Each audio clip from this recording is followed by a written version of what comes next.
Maybe. Maybe not. Maybe, baby. Maybe, baby. Maybe, baby. All right, let's get this going. Karen, can we get the music? Mouthpiece included. TATN, TATN, TATN. Better guard your grill. TATN, TATN, TATN. Mouthpiece included. TATN, TATN, TATN. Better guard your grill. TATN, TATN, TATN. Mouthpiece included. TATN. TATN, TATN, better guard your grill. TATN, TATN, TATN, mouthpiece included.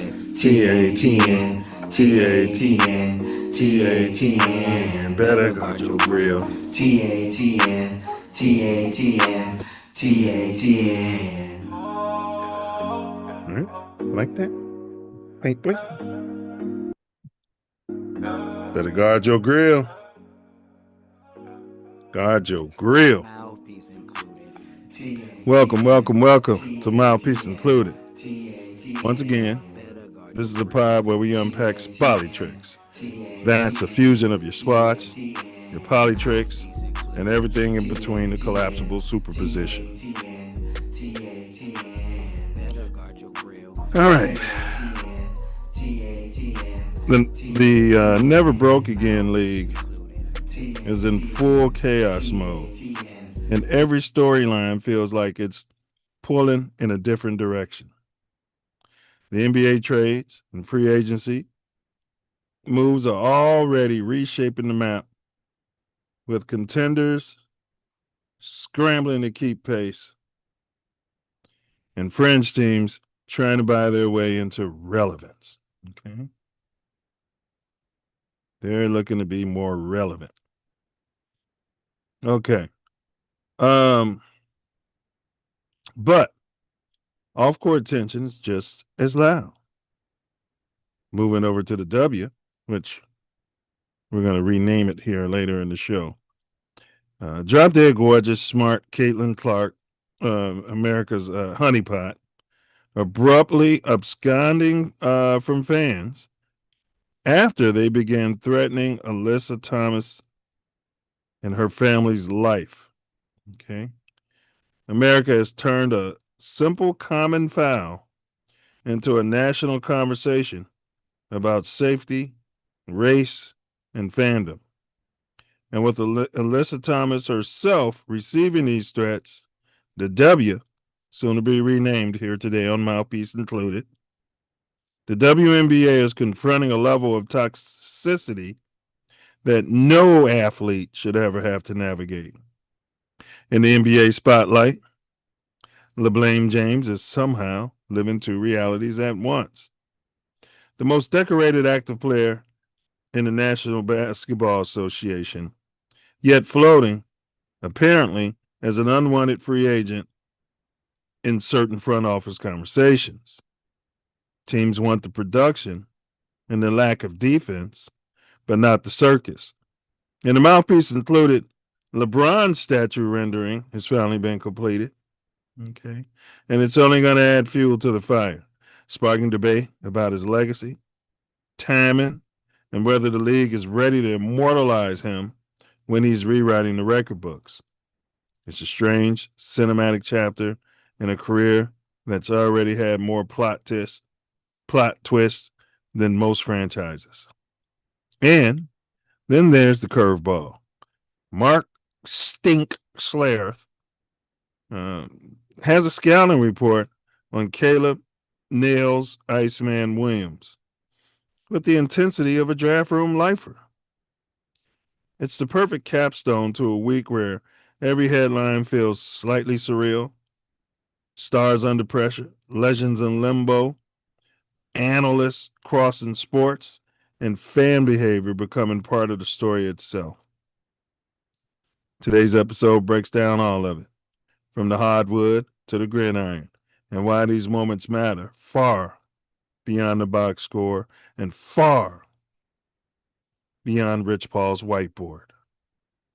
presentation. So whether you're here for sports, gaming, or political sharp turns, we've got your dose of insight with just the right amount of edge. This ain't just commentary, it's clarity served with heat. Ready? Pop on those filthy, stanky Air Ones, the ones that should have been in the trash 2 years ago. In fact, your daughter and your wife threw them away, and you drove all the way down there to the dump and dug through heaps and piles of shit just to retrieve those Air Ones. Okay? You know, you like to wear them when you're walking up to the corner store because you don't want Pookie and Ray Ray or one of the Venezuelans. Big ups to the Venezuelans. They're going through a lot, right? You don't want one of the Colombians trying to take your new shoes from you. You know what I mean? Make you walk home barefoot. Okay? You're just going to get some grape Arizona tea and a black and mild and maybe a blunt. That's all you want from that store.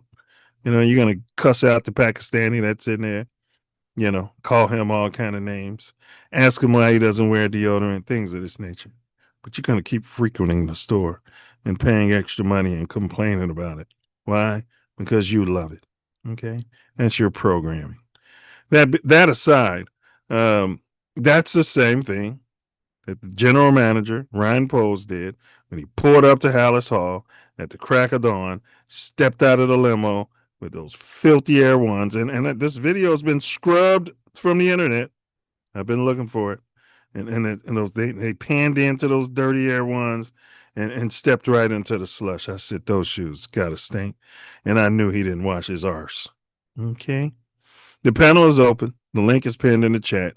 So stand down, stand back, stand by, or pull up.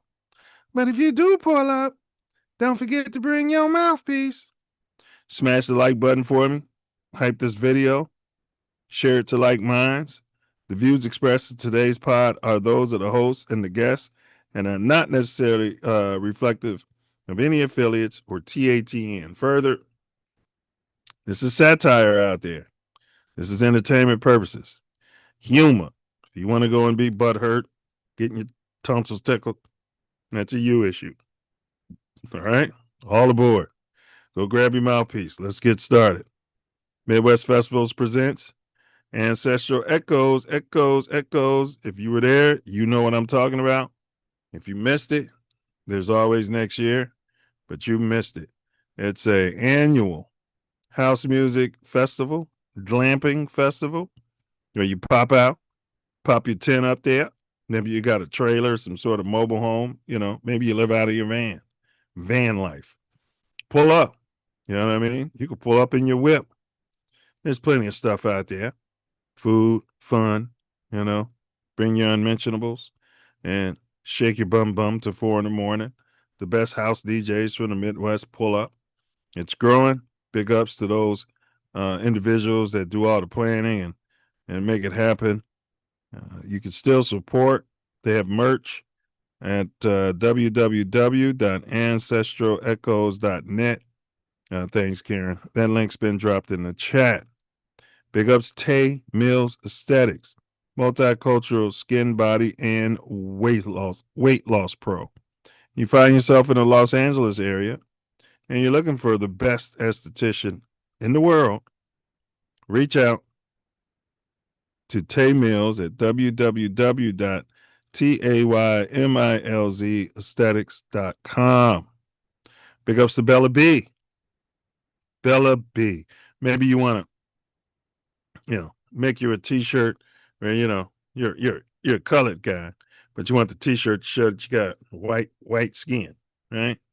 And it's like you got your shirt off and you're at the Cubs game because you're headed to the Cubs game, And then maybe you want the word streaking going across there, You reach out to Bella B. Bella B does great work at designs365@gmail.com. Designs365@gmail.com. And go Cubs go. They don't like to talk about baseball over here. They only want to talk about it when my Cubs are struggling. But that's another story. Big ups to Gym Recovery, last but not least. The J, the I, the M, the J, the I, the M, the J, the I, recovery. Recovery. If you're in Chicago and you're in a pinch, you need that whip to be told. Maybe you went to a little hole in the wall. Maybe you were playing bid whist and stepping with the senior citizens all night. And you had a little bit too much of that bourbon or that whiskey. Thought the cigars would mellow you out. You're looking. 12 is looking at you as you come out of there, looking to get the DUI quota for the month. They're salivating, waiting for you to hop behind that wheel. When you reach out to Jim Recovery, he'll pull up in a brand new flatbed, you know what I mean? Tow you and your whip home and save you the trouble of getting a DUI, or hopping in the Uber and then you're watching Pookie and Ray Ray watch you hop in the Uber, or maybe even the cops call their local thugs to go through your whip and rummage through everything. Reach out to Jim Recovery. If he can't get it done, no one can. Over 4 decades in the city doing business, legitimate towing operation. They're not running some sort of scam. Okay. All right. That being said, let's go ahead, Karen. Let's go ahead and get Leo's finest in the building. Perennial Father of the Year nominee. Can't give it to him every year because it's not about who's the greatest, the most valuable dad. It's who's the most valuable dad for his family. Mouthpiece included. Yeah. What? Cool. All right. What's going on there, fella? What's happening? What's happening? What's happening? Hey, wait. Can I get an FGB out of you? FGB, the highest level of activity on this day after Happy Fireworks Day. Fireworks. That's right. Yeah, man, I saw that video of your boy, the Deuce, bro. Hey, man, he up there making it surgical. He making short work out of those cats, bro. Yeah, they're gonna because of him, they're gonna establish a minimum time pitch clock. Well, they do. They have that. They have that in the MLB right now, but that's maximum time. They're gonna establish a minimum time pitch clock. When you gotta get up there, and you can't pitch between the first 5 seconds. Well, it's not for every individual that he faces, but if you got a rhythm, you got to go with it, and they're not going to stop it. I'm not mad at him. the batter has stuff they can do, man. We knew that at Ray School. Man, I'd be stepping out the box, knocking the dirt out my cleat. You know what I'm saying? telling him, yeah, man. Yeah. Hold on, Blue. Hold on. Now, if it was a bum pitcher, I'm gonna stand in there. It's like batting practice. But if he's got stuff like your boy, no. I'm taking him out of his rhythm every chance I get. Yeah. You gotta, some kids get in there, they believe that they have the stuff and they're ready to go. And but I don't think that kid was one of them. I don't know what he was on. He not even take a swing. That was the quickest strikeout I ever seen in my life, bro. It was probably less than a minute, man. It was 3 strikes. There's only one guarantee way not to hit the ball, and that's don't swing the bat. Don't swing the bat. Yeah, and the level we were playing at in this game, yeah, you wouldn't expect it. Michael Jeffrey Jordan said you can't. What did he say? You can't make a shot you don't take. Something of that nature. Did he tell LeBron that? Well, I'm starting to actually feel sorry for LeBron. Not because he's a billionaire, and we'll get into him later. Mm-hmm. But I'm starting to feel a little empathy for him because it's starting to look bad, bro. It's starting to look really, really bad. Well, I mean, the opportunity to go out like a stud last year. He could have retired last year, or or he might. They're coming out with all kind of scenarios now about. They got a whole whiteboard out. Guarantees and minimum and veterans exceptions, but he only wants to play for one team allegedly. Yeah, whatever. There's been a whole lot of changes on that story. We're gonna unpack that. R.I.P. to the late great Mrs. Lewis H. Farrakhan, Khadijah Farrakhan, mother sister, yes. She went on to go live a long, fruitful, great life. Met her a few times. Very, very warm and very nice woman. And the world is definitely not a better place with her moving You met on her, huh? to. Did she make you a bean pie? Make you some bean pie cookies or something like that? You take No, them no, bean pie no. cookies, boy. You know what I'm saying? No, she just came up to the job when she was still interested in identification and got her identification updated and She's surrounded by the fruit of Islam. absolutely. Yeah, wasn't nobody gonna mess with her. Absolutely. Wasn't nobody gonna mess with her. Went to a private office, took care of her, and whisked her right on out of there. Oh, nice. Private office. Huh? All right. P. Well, she's in Allah's private office now, or Muhammad's Absolutely. private office now, or the Absolutely. Honorable Elijah Muhammad or Fard Muhammad. Absolutely. Very, very nice young woman and whole family. So sorry that they're going through this at this time, but unfortunately, it's something that will come to pass for all of us on And you this gotta thing. watch the minister. You know what I mean? Because usually when you have a lifelong commitment like that, once one Yeah. half goes, the other half, you know what I mean? It's like because Yeah. they're tethered. Yeah. Absolutely. Absolutely. And his words to send her on were heartfelt and Oh, he eulogized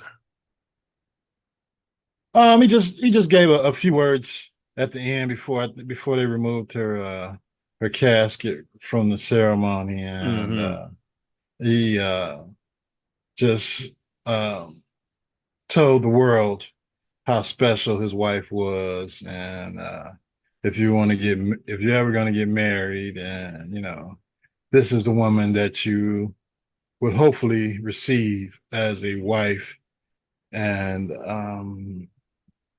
she's the wind, was and is, but beneath his wings, and it was a great tribute to a lifelong partner. Yeah, Yeah, rest in paradise. yeah. Mother Farrakhan, rest in. We're not going to spend a lot of time on this. But the Cubs are streaking. I told you in Diesel they're a streaky team. You know, you guys are ready to bury them. You know, now they're in second place and they're flirting with it again. Yeah, they're bum slayers. Once they get to this streak of bums, they're going to win some games. I mean, come on. Well, That's all it takes. They're bum slayers. Let's see what they do when it gets to the play-in game and to the that hatred playoffs. on the south side. And on the south side, the Sox are in first place, Yeah, tied with the Guardians. So technically yeah. they're in second place. Well, Uh, we're playing them right now. You got the okay. update? You got the update? Oh, they playing right now? They playing right now. Yeah. Let's see. Let's see. Sox Guardians game. Sucks. Where they playing at? They're in Cleveland. So they're in that shithole city. Yeah. Top of the The eighth. Sox are up 7-6 in the bottom of the eighth. Yeah. Okay. Let's see what our bullpen can do. Yeah, go Sox, go. Yeah, she better close this one out. I mean, Yeah. I'm proud of the Sox, bro. I mean, they went from the absolute worst team in the history of professional sports, The absolute worst. and now they're flirting with it. So, hats off.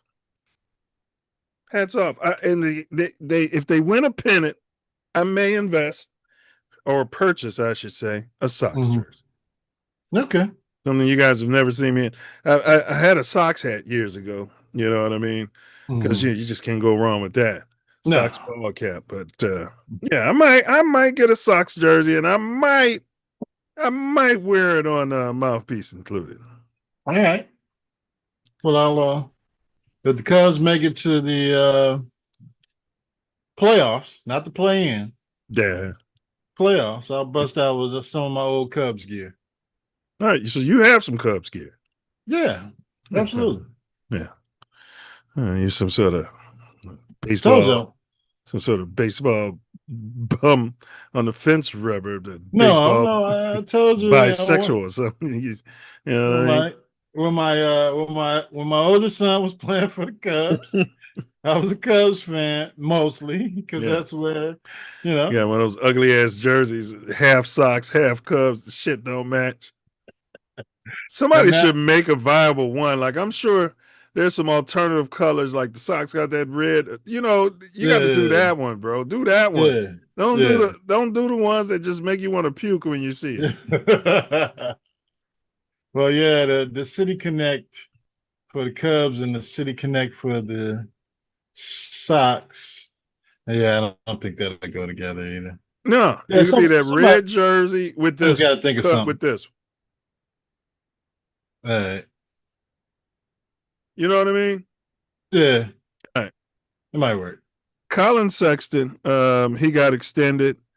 Norman Powell, I didn't know who he was. Never heard of this guy.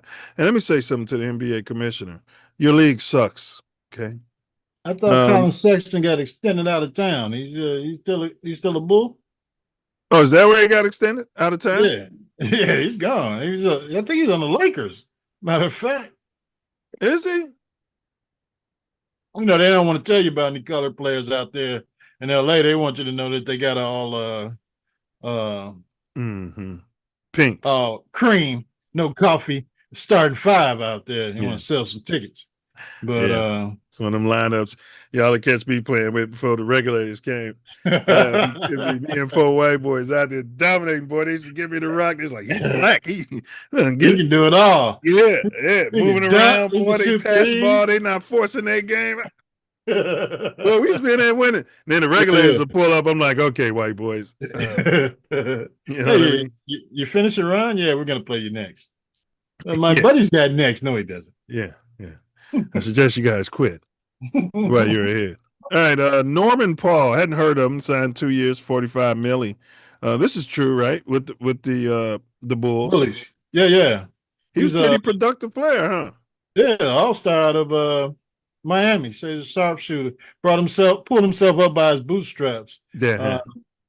And to become an all-star from a pretty good six-man to an all-star, and should have a what is he, a small forward? Because he don't get a lot of rebounds.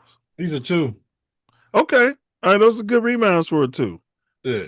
Okay.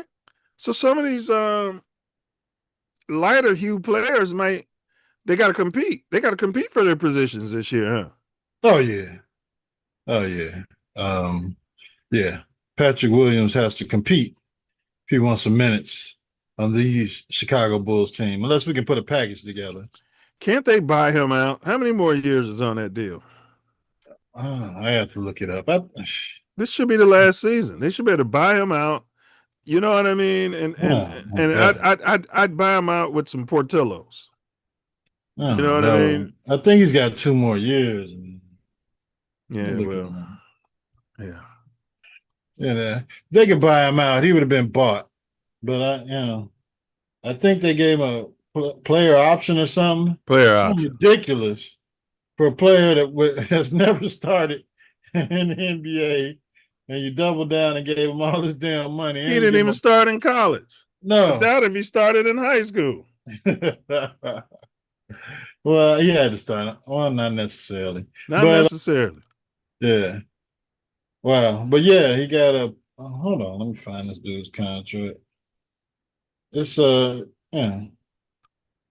I hate to be hard on the kid, but he's done absolutely nothing from the franchise, and at this point, he's stealing. He's not a kid; he's a full-grown man. All right. Anthony Simmons. Yeah, he's gone too. That was Hink's guy. Yeah, he kept trying to tell him these guys ain't gonna even be on the team next year. Yeah, it's like he's in my starting lineup. Yeah. He's in the 3rd year of a 5-year, $90 million contract with the Chicago Bulls. Damn. The deal which he signed in the 24-25 season is Damn. fully guaranteed and features a player option for the final year. That 5th year. 29. So we got to have him this year and next year and buy him out that player's option year. Yeah, who's the idiot that put a deal together like this for a guy who's never started a game in the NBA? a season in the NBA. Well, I don't know. I don't know. I don't know. Whoever that idiot is, He's gone, allegedly. shame on you. All right, so the Bulls are moving and grooving, but they had no interest in Pookie Morant. No All interest. right, Pookie Morant was traded. I've been a fervent supporter of Pookie Morant. I'm not Yeah. like you guys. Oh, he brandished a gun. Oh, he's using his gun rights. Oh, he's too Well, black. in Chicago, Oh, he's nobody acting cared like a about him having that YN. damn Well, that gun. was a characterization. You know what I mean? Yeah. Well, maybe not you guys. I mean, I think you guys. Well, and Diesel was more. He gets hurt too much. You know what I mean? I don't think Diesel cared about his antics, his Pookie antics, that much. Yeah. But I wanted him. Is the bottom line. I said we need some colors in this team. We Mm-hmm. could slide him in at the one, bro, and Yeah. start selling some tickets. And I would probably watch some games. I told you I'd send him straight to O Block and tell him, look, you ain't from 63rd. You know what I mean? They I'd have gave said him the they had penthouse in the whole block, the whole floor. He had the whole floor to himself at the top, top two floors. We'd have converted it to the Pookie Moran house. they said they had Josh Giddey. They had no interest in trading for Pookie Morant. Oh, you mean the child? Friendly guy, child friendly. The PDF. Well, if it happened in Illinois or California, Allegedly. he'd have been a registered PDF. No, not allegedly. He would have been a registered PDF. But in Australia and Oklahoma, it was okay what he did, allegedly. Well, hopefully he upped his age to 18 here as a member of the Chicago Bulls. Weird, but less weird, huh? Yeah, I mean, you never, you can't fight somebody who falls in love with somebody, allegedly. Yeah, allegedly. Look at Elvis and Jerry Lee his cousin. Was it his niece, his first cousin? Cousin or something. Yeah, first cousin. Yeah. Huh. He was rich. Yeah. Okay. Wow. It's got to be a weird family dynamic. Not when you're rich. No? Well, I don't know. I'm not rich, but Yeah. They do it all the time. Yeah, they do. They sure do. All right. Now, I don't know, check me on this. So the Memphis Grizzlies traded star point guard. Oh, he's a star again. Ja Morant to the Portland Trailblazers on 6/29, ending his turbulent tenure with the franchise. So the Blazers got Pookie Morant, and the Grizzlies got Jeremy Grant and Chris Murray. Does that sound accurate? Yeah. So Ja's in the fourth year of a 5-year, $197 million. How much did you say that bum got for the Bulls? 5-year, 90 million. About 18 million per. I mean, it's peanuts for a productive player, but for him, it's still. Yeah. All right. So Miranda's in the fourth year. So I mean, and they can move on from him. If he has his antics, they got him in a prove it year, which is what I said. I'd have sat him down and said I would have showed him the Pookie videos from what's that movie? We need Diesel here. That movie with the black New Jack guy. City. Yeah, New Jack City. This is you, Pookie. You know what I mean? Yeah, this is you. All right. All right. But that being said, who won this trade? And are you looking at the Bulls' leadership with a side eye after all this movement? Well, West Side Polls is definitely on the clock. You got to take what's going on right now with a grain of salt. Hopefully, Why? He's being patient. I mean, he got two lottery picks in his first damn draft, and he doesn't want to surround them with cancers. He wants to surround them with character guys that maybe can't play. So until they figure out what he wants to do and what his owner. So he don't want he didn't want them posting on IG, sliding through the city, sliding up Lakeshore Drive, rolling up weed with the two rookies in the car. Huh?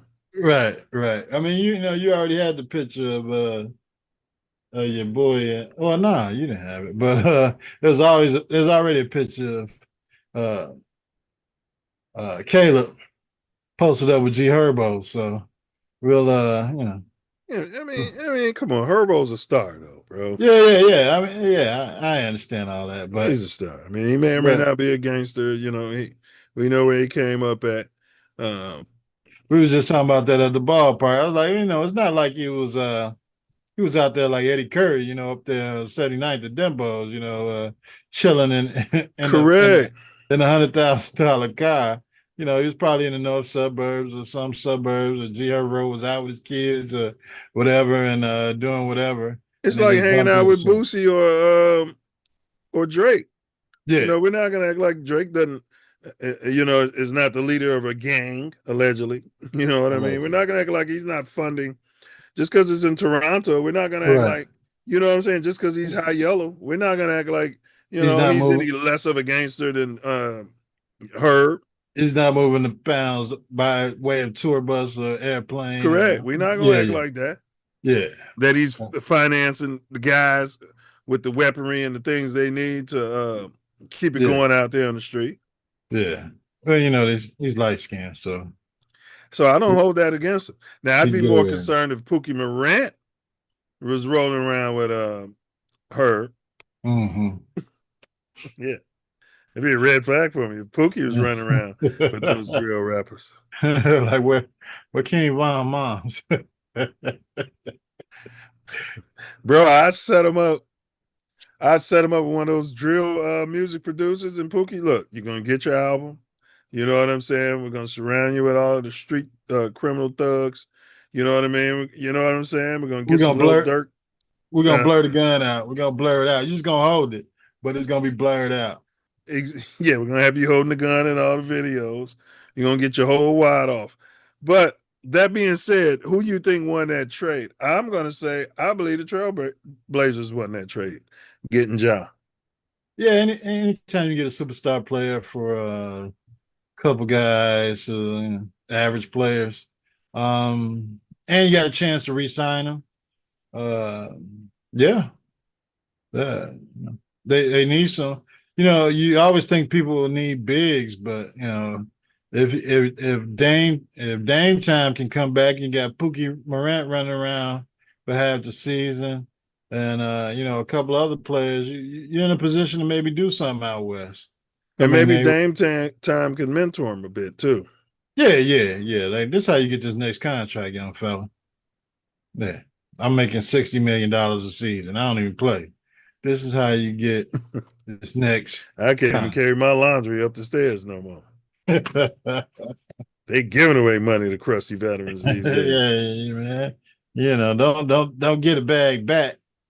Get Yeah. your bag for sure. Yeah, hire you some drivers and some crash test dummies and stop going live, young Yeah, people with shit to lose. it's yeah. Stay off the interweb. Stay off the internet. Stop taking pictures of yourself riding around with guns. If that's what you want to do, that's fine. Go in the backwoods, leave the camera somewhere, the phone somewhere. You can shoot the guns, jump over holes, four-wheel dirt back ride, whatever the hell you want to do in the woods in Oregon, Portland, Oregon. And nobody has to be the wiser because there's no video around. But just, Yeah. be smart. All right. So Jalen Brown, maligned by Stephen A. Smith.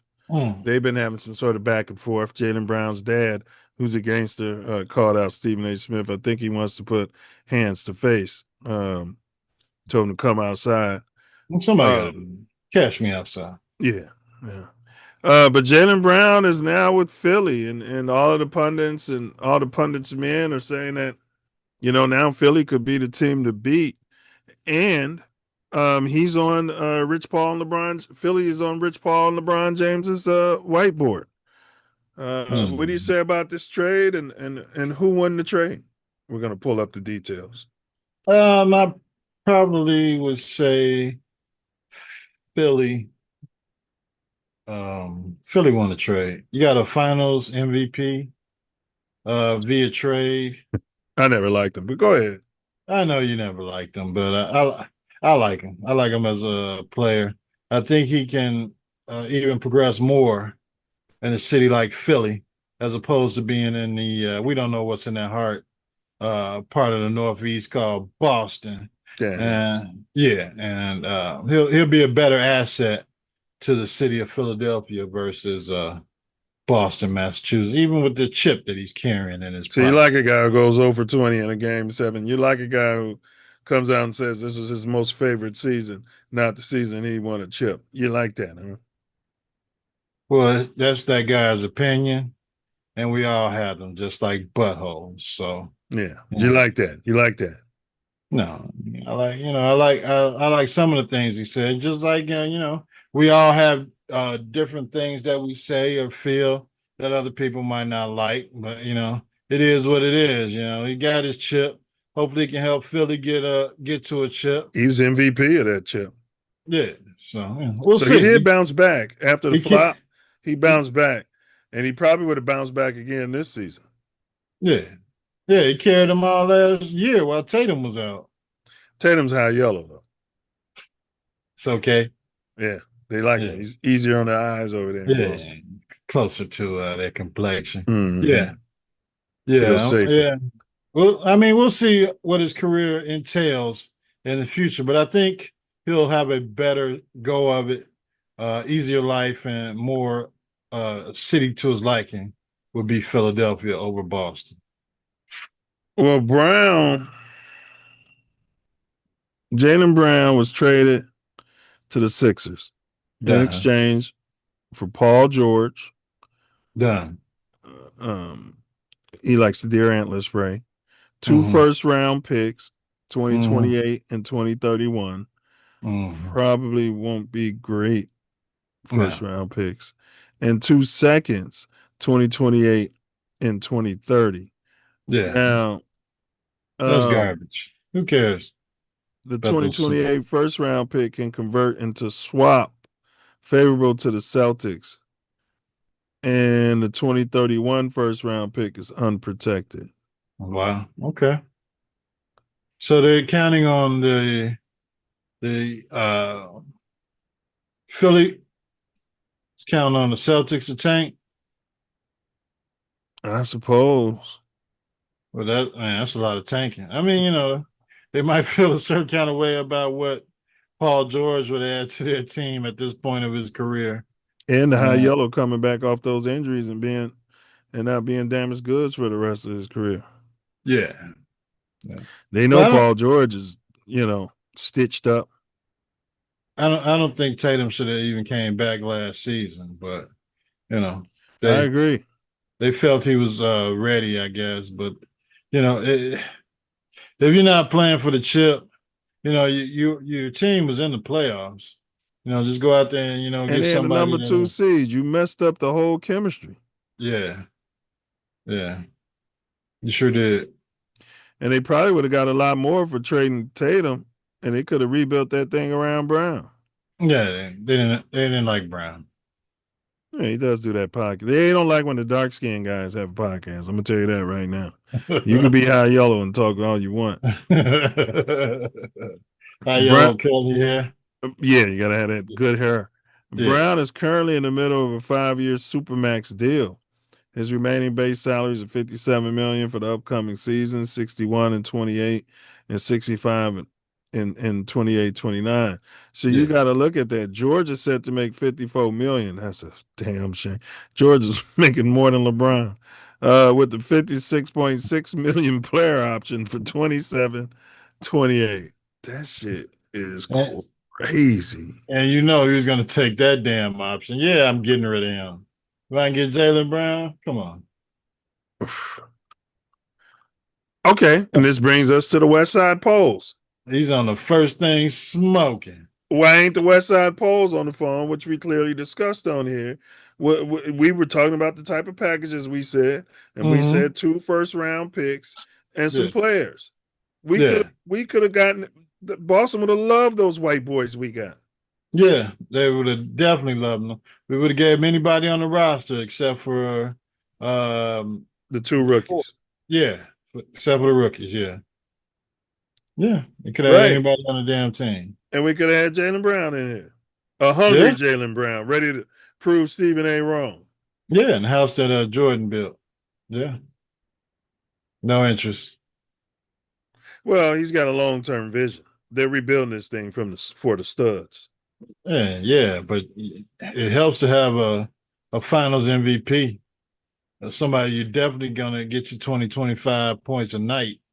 Mm-hmm. But I think he feels that way about Norman Powell. And bringing them in with the young Mm-hmm. guys and having them ascend together, and hopefully, keep building via the draft and picking up players here and there. And yeah, we'll I would see. have introduced him to Jaylen Brown so they could podcast Jalen Johnson so they could podcast together, call it the Jalen and Jalen Pod. You know what I mean? And talk basketball and football, cross sports, and they'd both be, yeah, and I'm, you know what I mean? And Stephen A. Smith, and he's talking about me. You know, Stephen A. Smith's talking about me. He's saying these bad things, and these announcers are doing a job, but they're saying bad things. They're not saying all positive things about me. I mean, I came up in the trophy generation, and you did too, Jalen. We get trophies no matter what we do. Yeah, let's send tell them bring Stephen A. Smith to Chicago. We got an Uber coming for you. How many trophies you got, Jalen? I got Send them up. 75,000 trophies. Hey, they can't help the generation that they've been Yeah, pampered in pampered, and protected in, and pampered. they're making 50 and 60 million damn dollars a season only in America. Yeah, I mean, it honestly, it makes no sense in my opinion. Yeah, Yeah, yeah, you know what I mean. In my yeah, opinion. yeah, man. All right, We now had, you go ahead. My bad. we had some of the greatest basketball players in the history of the game here, and you know, it took Jordan his whole career to get to $35 million as a salary. And the Bulls probably vowed they would never pay anybody else that kind of money again. Reinsdorf said, "Over my dead body." And he said, "I'm That's gonna hold on and live forever, forever, ever." forever, ever. All right, you mentioned this earlier, and I was doing this on was it NBA Live? I think we were playing. We weren't playing 2K. Uh-huh. I would put together an all-white team because I had gotten so good in the game. I wanted to just win with an all-white team against people. I was doing this years ago, and here you go. This is potential. This is a mock-up, The mockery. Yeah. not a mockery, a mock-up of what the Minnesota Lakers are going to look like coming to next year. You got Luca, who probably hasn't worn deodorant in years and smokes cigarettes back there in the locker room. I'm sure of it's pounding beers. Um, He looks like it. And then you got AR-15. Not a muscle on. Look at him. Not a muscle on his body. I mean, they are fleecing the league. Now who are these other white gentlemen? Are they from shit old countries or are they U.S. born players? I have no idea. None of them are except for Luca and your AR guy, but the rest of them, they can walk around uh, trying to sell siding or carpet in my neighborhood, and I couldn't I Right. couldn't tell the difference between these guys. You could put one of them on a mountain bike 10 speed, two of them with some white button down shirts and a tie, and then come to you talking about John Smith and the Mormons. You don't get the flame flying away from me, you son. Yeah, like you said, I wouldn't know who they are. Yeah, But now Stephen A. Smith went on a rant when I saw the title on his own YouTube page. yeah, I'm like, oh boy, I couldn't even listen to it because. But Stephen A. Smith is somehow getting dragged, and they call him a racist because of his take yeah. on this whole thing. It's just like the president was saying, discriminating against the white man. Yeah. Yeah. How you feel about that? I mean, what if some white guy came out and said, you don't have the mental capacities to, you know what I mean? You know, 9 colors starting on a major league baseball team. What if a white guy said that? I mean, how would you feel about it? Yeah. White guy has already said it. We just haven't heard it. So you're backing Stephen A. Smith on this? No, I'm not backing Stephen A. Smith. I mean, it's the Lakers team. If that's who they want out there, if they want the 1960 Boston Celtics out there in LA, and they can go out and find them a Dennis Rodman, Bill Russell type player to bring it all together, more power to them. Yeah, I need to try to find exactly what the fuck he's saying. To be fair. Okay, let's see. Maybe it's here. Okay. To to be fair. Because I never listened to it. I'm just like, oh boy. And I noticed I ain't seen him on ESPN since. So he's probably been suspended and sequestered. Then he's gonna bring his black ass back on there He's gonna and make say an sorry. apology. My bosses told me. My Right. boss said I can't say this about Is he retarded? other human beings. Is he retarded? Yeah. I think he's got a tinge of the big R. He's on the I spectrum. think so too, because he screams all show. He's got all they would have put a hearing aid on his ass so fast at the William H. Ray School. Like, boy, why are you talking so damn loud? But hey, once you start making a lot of money, you become invincible in your own mind. Well, I mean, you think Until this will help his presidential bid? it's presidential bid. Hey, they interviewed him on The View. That's where potential presidential candidates can go to The View, and the ladies talk to him. Yeah, they're talking about his name's got a buzz to be president of the United States. Okay, put him out there. Him and Diddy will be his vice president. Once the orange guy pardons Diddy, he can come out and run with Stephen A. for president and vice president of the United States of America. Do you think this would hurt his presidential bid? Stephen A. Smith. I don't think anything hurts your presidential bid. You can say whatever you want. This is true. This is true. It might help it, huh? Yeah. Controversial. Yeah. This is true. Yeah. He should have piled on, huh? And that locker room's gonna stink. You know what I mean? And I saw them, and I saw them smoking cigarettes. My sources say, yeah, he should have. Anything else is fake news. You can say any damn thing. You can. That's true. He can promise a chicken in every pot, and but he ain't color and he ain't pink. Yeah, it don't matter. All right. Well, this is Fox News. You can lie till you get out of the race. So one of your asses in France. Fox you News. Can't deal with the heat here in America and justify the way that you've acted since you got bounced out of the playoffs. That's so stupid. Nobody's Stop done that, will you, to please? Stop that. Stop. That's such bullshit. What do you mean he's in France? He's in France because he has a life. Honest to God, that's such bullshit. And every little low-hanging douchebag that follows Smith's words is going to go, yeah, he's chicken shit. He's in France. Wait a second. You're talking about Wemby. He's in France because he's at Cannes, where everybody. All right. Well, Stephen A. Smith says the LA Lakers have too many white guys to succeed in the NBA. Do you agree with this? First of all, I disagree because the way they changed the game and the rules, you can get away with it. Yeah. It's a movement passing Euro game with no rim protectors.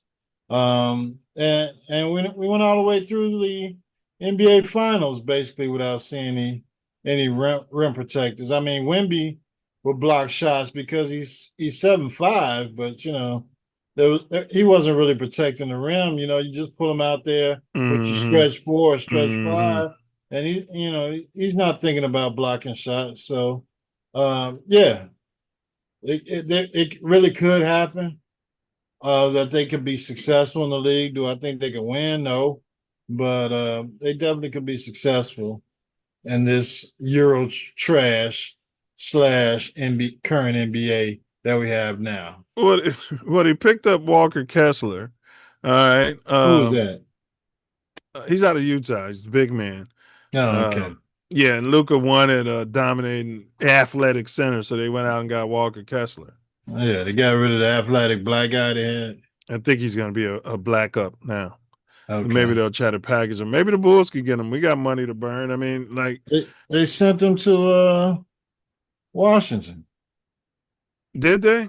Yeah, DeAndre Ayton. Yeah, he's gone. Yeah, they traded him to the what they Wizards. get for him? I don't know. I'll look it up. Yeah. Bag of magic beans or something.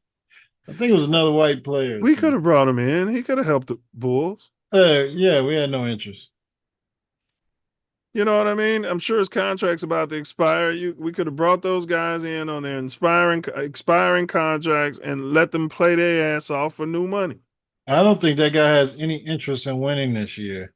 You know, I understand the rebuild, but you got to win some damn basketball games. I really don't believe he has too much interest in winning. You're right. You got to win some damn. You got to have some players around so those rookies don't get thrown to the wolves like, say, a Justin Fields did, dare I say. Yeah, they're going to hit the wall. They're going to get hurt. Form bad habits. Yeah. So even if they do turn into superstars or whatever high ceiling that you have for them, they're still rookies and they still got to go through learning how to play NBA basketball. Correct. Could have a lot of veterans around them. You're playing Euro trash ball anyway. Don't be talking about D8 and don't do this on defense and he ain't all that. Ain't nobody doing it. Right. Nobody. All right. And he said, Stephen A., quote, where the hell the LA Lakers think they are going with a bunch of white dudes? He asked on his podcast. Your 3 top players are white dudes. Really? This is basketball. He then asked, quote, in NBA history, when has a team led by 3 white dudes ever gone to the promised land?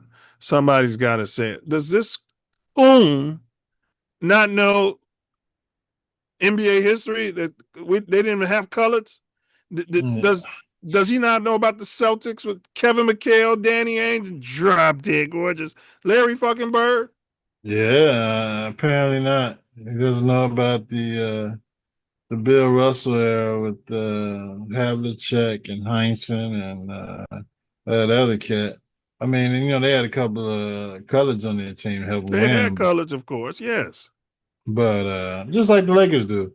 But, you know, yeah, you know, he's not the sharpest knife in the drawer to me. I mean, they just gave him a bunch of money to say whatever the hell they want him to say. He comes out with some controversy every now and again. Then when he goes on his own, gets off script. Yeah. And then he apologizes to his owners. Don't he? Comes out and my bosses, a lot of people quit. Boy, they probably bend your ass over. Open your asshole, boy. You know what I mean? And he going in and take all that shit. Yeah. And like, I got beside myself. It was the booger sugar and I was mad at Karen. Allegedly. Yeah. I was mad at Karen this weekend. You know, that's what came out of me. I'm sorry, and you know, I'm gonna go to counseling, and it'll never happen again. Smith then declared, okay, I wouldn't be calling him retarded or special needs if he had quit ESPN or whatever and was on his own completely, right? Yeah. I would have a totally different approach, Ace. Right. You ain't going anywhere with 3 white dudes. Ain't no way. I mean, seriously, if Pat McAfee said this, you'd be on his ass. Maybe. They let him get away with a lot, too. You would be on his ass if he said this about colors. Oh, yeah, for sure. For sure. Outkick asked Smith via email why he believes white basketball players are inferior and whether he believes there are any cases in which black athletes are inferior. He didn't respond. We stressed that Smith not only made these comments on air, but also had his team post a clip on social media. He and his team appeared proud of his racist remarks. Like many black members of sports media, Smith takes pride in his anti-white bigotry. Look who's playing the race card now. This got to be Fox News, right? Oh, yeah, it's Fox. I said that at the top. This is Fox. Yeah, you're right. Okay. Yeah, look who's playing the race card victim now. Anti-white bigotry. Oh my God. One of the noobs told me, when he say DEI and all that shit, it's gonna change once they're truly outnumbered. You know what I mean? Oh yeah. Welfare is gonna be okay. They're gonna have health care, everything. Yeah. You know, all the civil rights laws, they're gonna milk the shit out of that shit. Yeah. Imagine the outrage of Smith. Okay, we did that. All right. Wow. Doncic led the league, 33.5. Austin Reeves averaged 23.3. Walter Kessler averaged 14 and 10. He didn't average much more than DeAndre Ayton, who they just moved on from. Yeah, well, he's right. Yeah. Okay. All right. Maybe go ahead. Maybe he's making less money. I don't know. Maybe it was they're not concerned about money. They just offloaded LeBron's contract, so they should be looking for the best players to make the LA Lakers the best possible team in the near future. When you offload $50 million off your roster for a guy that could possibly get you there, but you don't know what's in his body's heart. I disagree with the conjecture that he's racist, because it's Fox. Well, he's not in control of anything. Racism is a system, as we know. He's not an owner. He's a slave. Yeah. Now, if they were saying prejudice statements or something like that, I can roll with that. But racist is so it is a matter or ideology of control. And so Stephen A. Smith, he's dumb as a fox. I think he's okay with the blowback because he's growing his channel and he wants the views. And like you said, he'll come out and apologize. Nobody will take any money from him. Yeah, I mean nobody cares. They're He's a journalist. They don't care. They'll probably say, especially on Fox, they'll portray it as, well, this is the way we think all of them feel anyway. So, what real difference does it make? And if he apologizes and he does something like this again, we'll really slap him on the wrist next time. We'll take some money from him. Yeah, when we balled and we saw all white boys, we definitely expected to win. We were looking forward to getting things off. Now, there were a couple teams, Oak Forest, there were a couple HF. Had some white boys on there that could play, but they usually had a colored. Yeah. Colored wasn't getting no credit. Fast, strong, smart colored and the corn-fed white boys.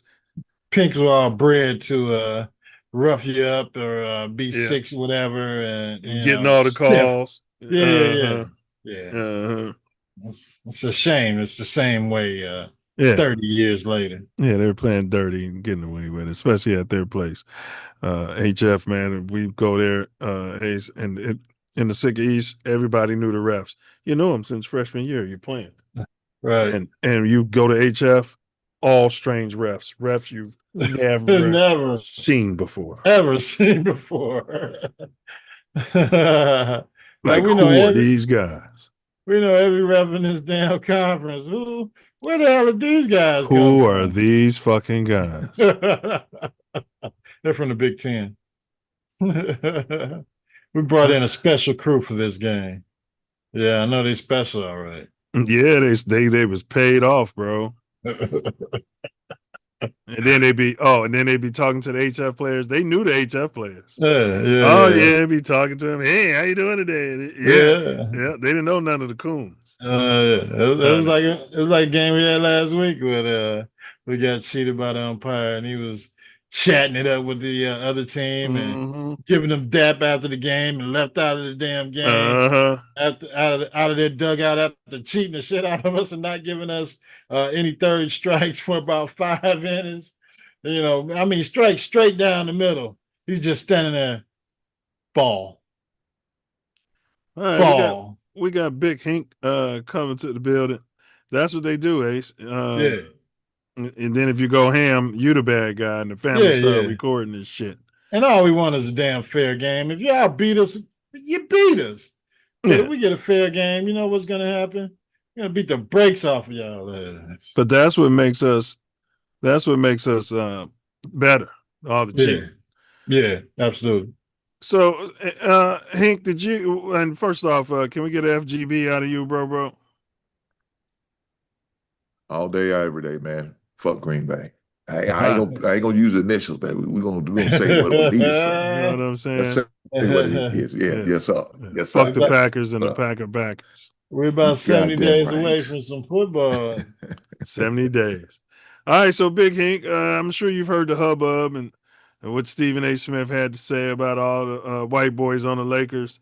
Give us your take on that.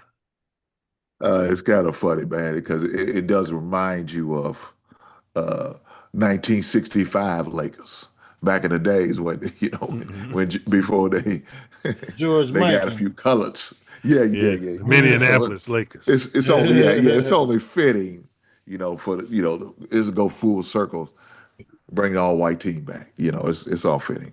It might be one of those monumental moments in Laker history again. So, but as far as Stephen A. Smith, man, as far as this Laker thing, I don't know why he didn't just go ahead and say it. I mean, he kind of beat around the bush in the window, but I think he's trying to, like he said, protect his brand. He knows them white folks, them good white folks are paying his salary, so he want to keep everything on the up and up. So it is what it is. But I promise you, if you give some of that man some of that truth teller liquor in the system and off cam, you know what I'm saying, off the record, he's probably gonna say, this is crazy. I've never seen such. This is exactly what he said. He said that's what he's saying. He's like, what do they expect to win? And when has you ever seen this before in the NBA? He's getting some blowback off of this, bro. I ain't seen him on ESPN since he did this shit. He did it on his own podcast. Yeah, of course. But what I would like for him to go more into detail. That's what I'm trying to. That's what I'm saying. I would like they're slow, they can't jump. Yes. I mean, I would like to know his true feelings. Not this politically correct. He said what he said, but I would like to know the uncut. Really thought about what he really thinks about this situation. But it is what it is, man. But I was surprised with the back and forth again with Jaylen Brown. I thought they buried the hatchet the last few times they had their words, but I guess not. Still some resentment on some people's part. Well, he's colored, so he can go back and forth with him. Okay, it's okay to put his. He can go deep and uncut on crabs in the barrel. So Jalen's his father's a gangster. He had a murder charge. I don't know if he did time or what, but his father called Stephen A. Said, "Come outside." He said he heard enough of this shit. I catch you outside. But his father shouldn't be getting to it. His son's a whole grown ass man, so let grown men handle grown men shit. I don't believe in that. Why is daddy getting it? Now that makes you Jaylen Brown. You don't look as big and bad and tough as you think when your daddy got to come protect you like that. Well, that boy carried my name, but it's my name. I feel you on that, Hank. But it's him and it's a generational. Jaylen Brown is going to respect Stephen A. as an elder. Stephen A. is a whole 25. Jaylen Brown's what, 28, 29. Stephen A. is probably 55, 58. And that's the only reason I think his dad got involved. But even so, once you say you're a grown man, right? My son's be 21 on next Sunday. He's got to defend himself now. He's a grown man. So if a 45-year-old start going back and forth with your son and talking shit, and it just go on and on and on and on and on, and your son's talking to you like, Dad, like, you know what I'm saying? You ain't gonna say nothing? Well, hold on now. Now that's different. You say now, did Jaylen Brown seek it canceled from his father, I or don't did his know, father but just interject? He it's should have. possible. Okay, now if he sought cancel from his father, now that's a different conversation. Yeah. But if it's just Jaylen Brown going back and forth with man, hopefully my son, I taught him enough. Don't be going back and forth with this old ass dude. This old dude, he mad, he Yeah. has been, he Couldn't wish he hoop. could be. Yeah. So Yeah. he wish you was in your shoes. He does. Don't waste your time. Yeah. Don't waste your goddamn time. Yeah. That's what I would Yeah. tell Why my you son. clapping back? There you go. But If Jalen he probably seek trying to cancel, grow his channel just like Stephen A. growing well, his that channel. and maybe Jalen looking for a big fish to fry, and Uh-huh. so Stephen A is a big fish worth frying. Uh-huh. That's like saying that's like in the YouTube world, I'm going to go with Stephen A. Smith. I'm going to Uh-huh. go after the top dog. You know what I'm saying? Get I'm those gonna go after views. Jason Whitlock. He's a Uh-huh. big fish. I'm a Jason fry him. Whitlock. We couldn't think of his name. Yeah, I think it was me and Tori Him, couldn't think of him, Jason him, Whitlock. our Shannon Sharp. I'm gonna go after Yeah. Shannon Sharp. He's big in the YouTube world. Let Uncle me take Shay shots. Shay. Yeah. TT. So goddamn, I didn't want to say that, but it is what it is. But if that's what he wants to do, sometimes you gotta the biggest dude on the yard, you gotta punch him in the mouth to get your name out there. That's right. So be it. Yeah.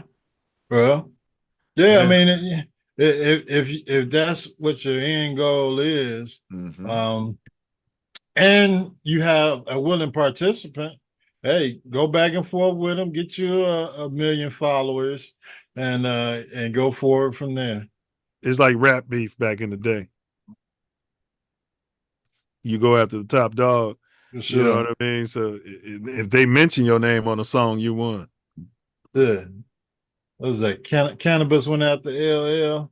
Somebody white on Capitol Hill is saying, let's make sure black All right, we got Stephen A. Coonan, in my opinion. Let's listen to it. folks don't have access to this information. What their point was, excuse me, we gonna look out for us. We're not going to foment and allow to continue to develop and cultivate a society where we're constantly villainized for our history.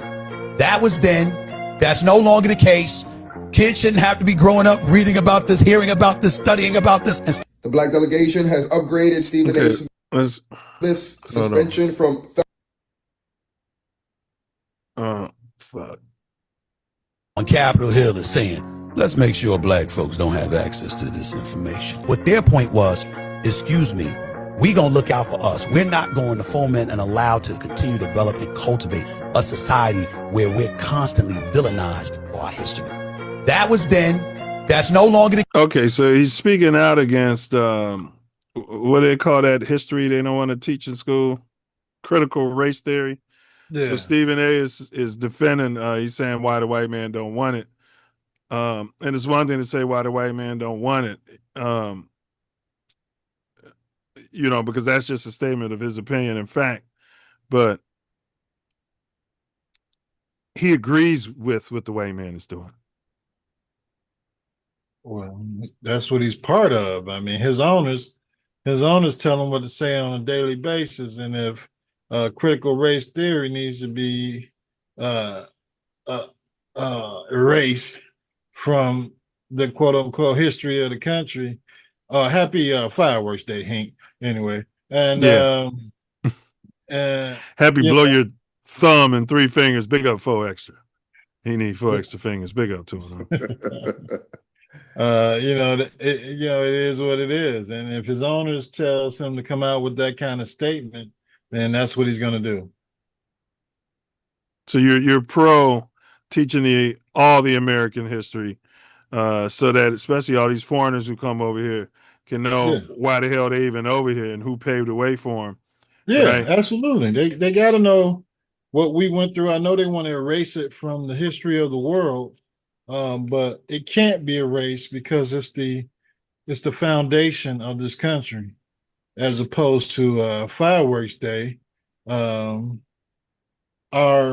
ancestors' work is the foundation of this country.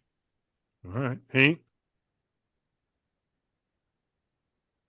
Oh man, what was your question? I'm sorry, I'm trying to multitask. D. Dot serves. Gave Ace a salute. What's up, bro? Yeah, I guess he's saluting what you said. We're talking about critical race theory. Okay. Do you think that should be something that's mandated to be taught at least at the public school level?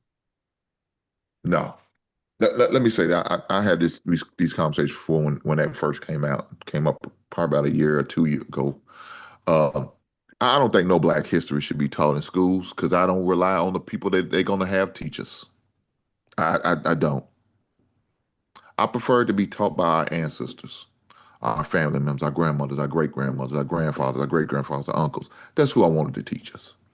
The hell with those people because they are not going to give us the right, honest, true evaluation of what really happened. I'd rather have some of the people who've been there during the Jim Crow, during segregation. I'd rather have them.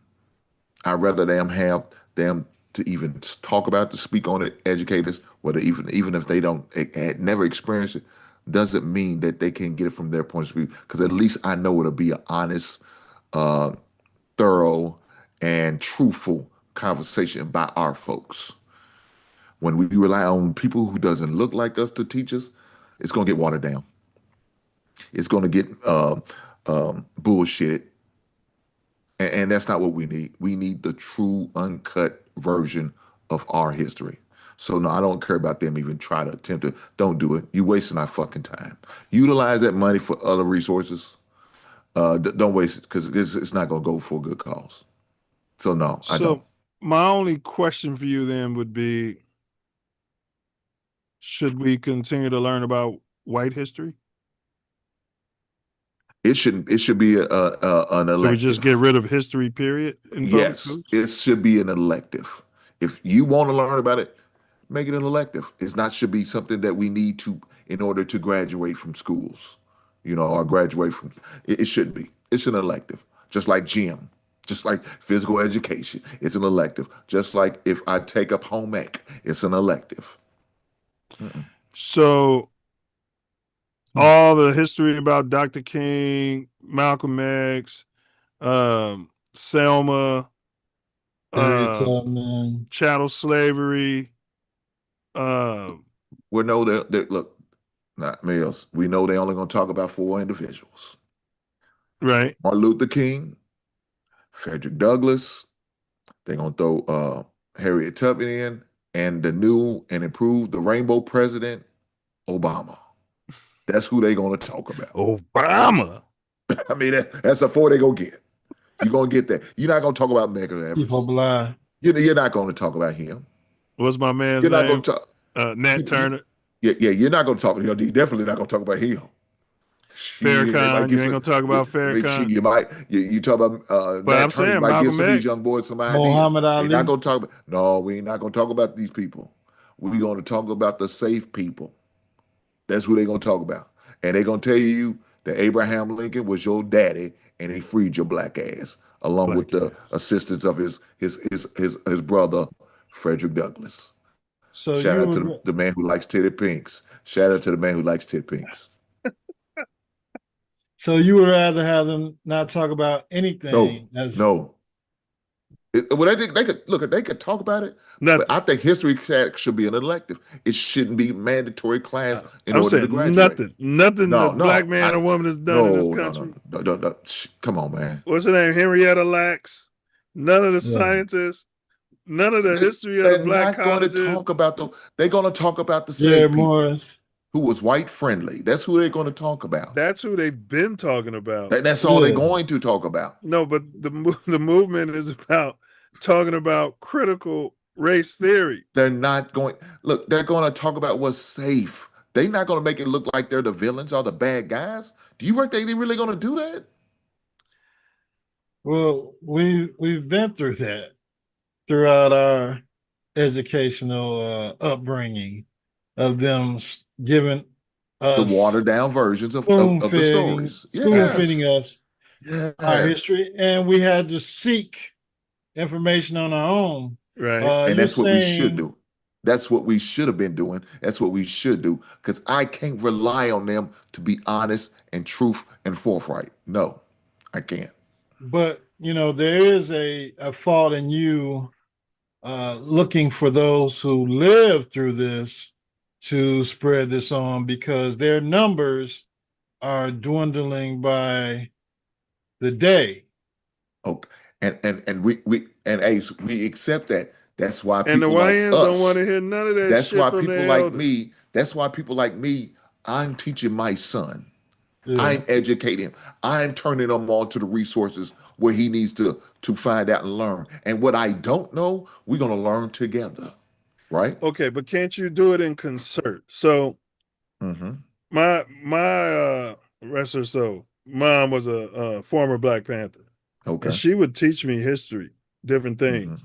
And then when I Good. would hear bullshit at the drop dead gorgeous William H. Ray, I was able to at least know what the truth was, or at least raise my hand and add balance so that these conversations can be had around all these foreigners, around all these white people. Because if they don't talk about the things we did to make this nation what it is today, then people will run around here and look at you and your son as though you've done nothing to contribute to American society.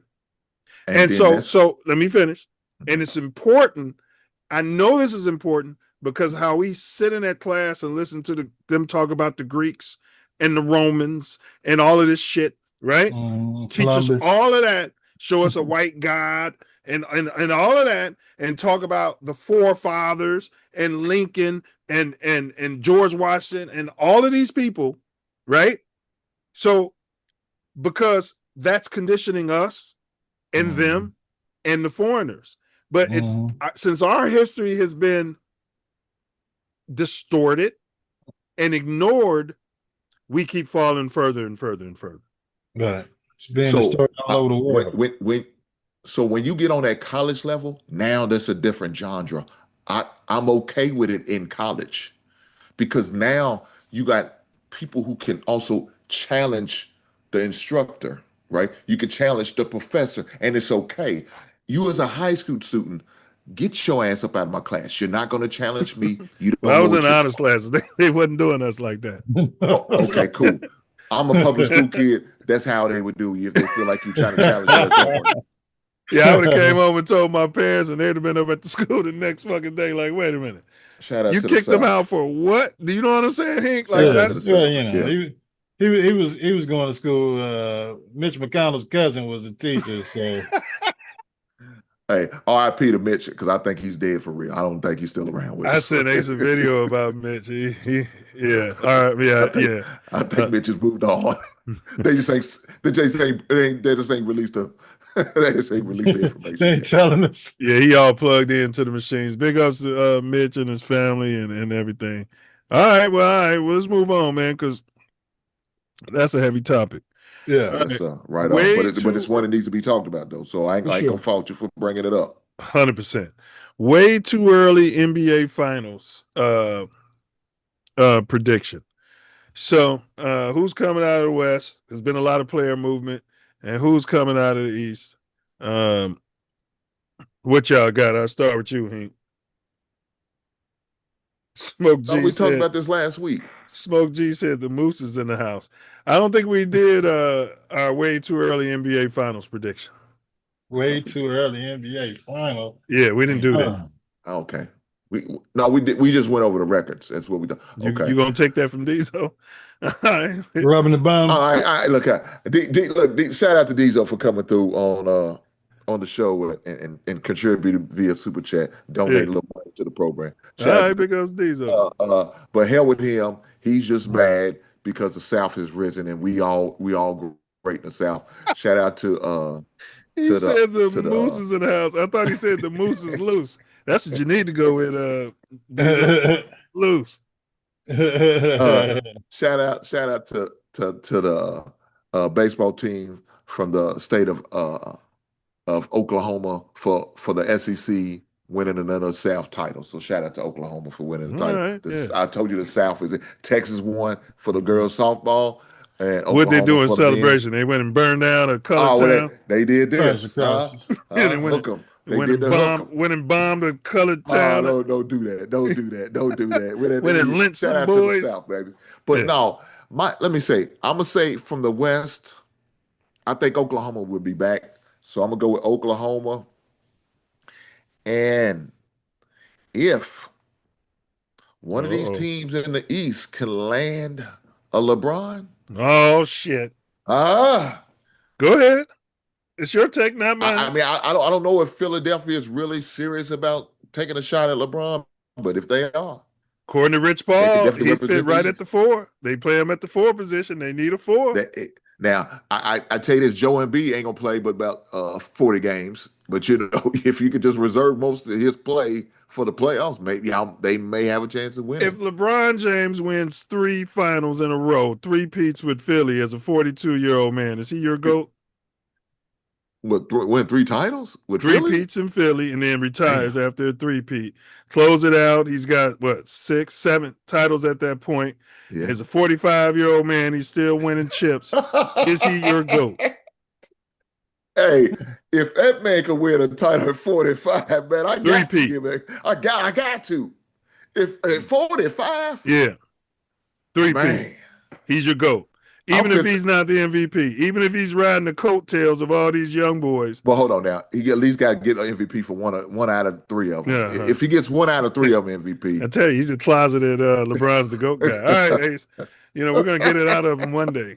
All right, and we're not going to hold it against you because you say FGB. All right, Ace. Hey, hold on now. Hold on. I got to Ace was waiting on the answer. Hold on, Ace. Ace is giving you the side eye. Ace, give me a moment. Give me a moment because I don't like the way he trying to frame this. You know, see, he's like the white people passing this narrative about my black ass. Yeah. We're not going to do this. We're not going to do this. If that man at 45 years old. Yeah, 3-peat. Goddamn 3-peat. But he's the third, fourth banana. But look here, we all been 45, and we know we don't move as swift as we used to when we was 35 and 25. Yeah. So we hear him and Cortez's opinion, Ace. I don't know. All right, Brian, y'all hear it? Cortez and Hink believe no matter if you riding the bus or if you licking the window on the bus, you ain't driving the bus, you could be back there licking the window. Shout out to my window licking buddy Diesel. Shout out to him. Not playing no defense, and you are the GOAT. You hear that, Rich Paul? All right, all right, Ace. Would that make him the GOAT for you? And then who you got coming going to the finals next year? There's no way he's the GOAT because I'm going to check his pissing. Whatever tells I got to come out with to find out what the hell's going on. There's no way a 45-year-old man can be still running around playing 3 NBA seasons with playoffs to win a championship. I don't give a damn how much load management they give his ass. There's no way that can be done. Period. So who you got your way too early finals prediction?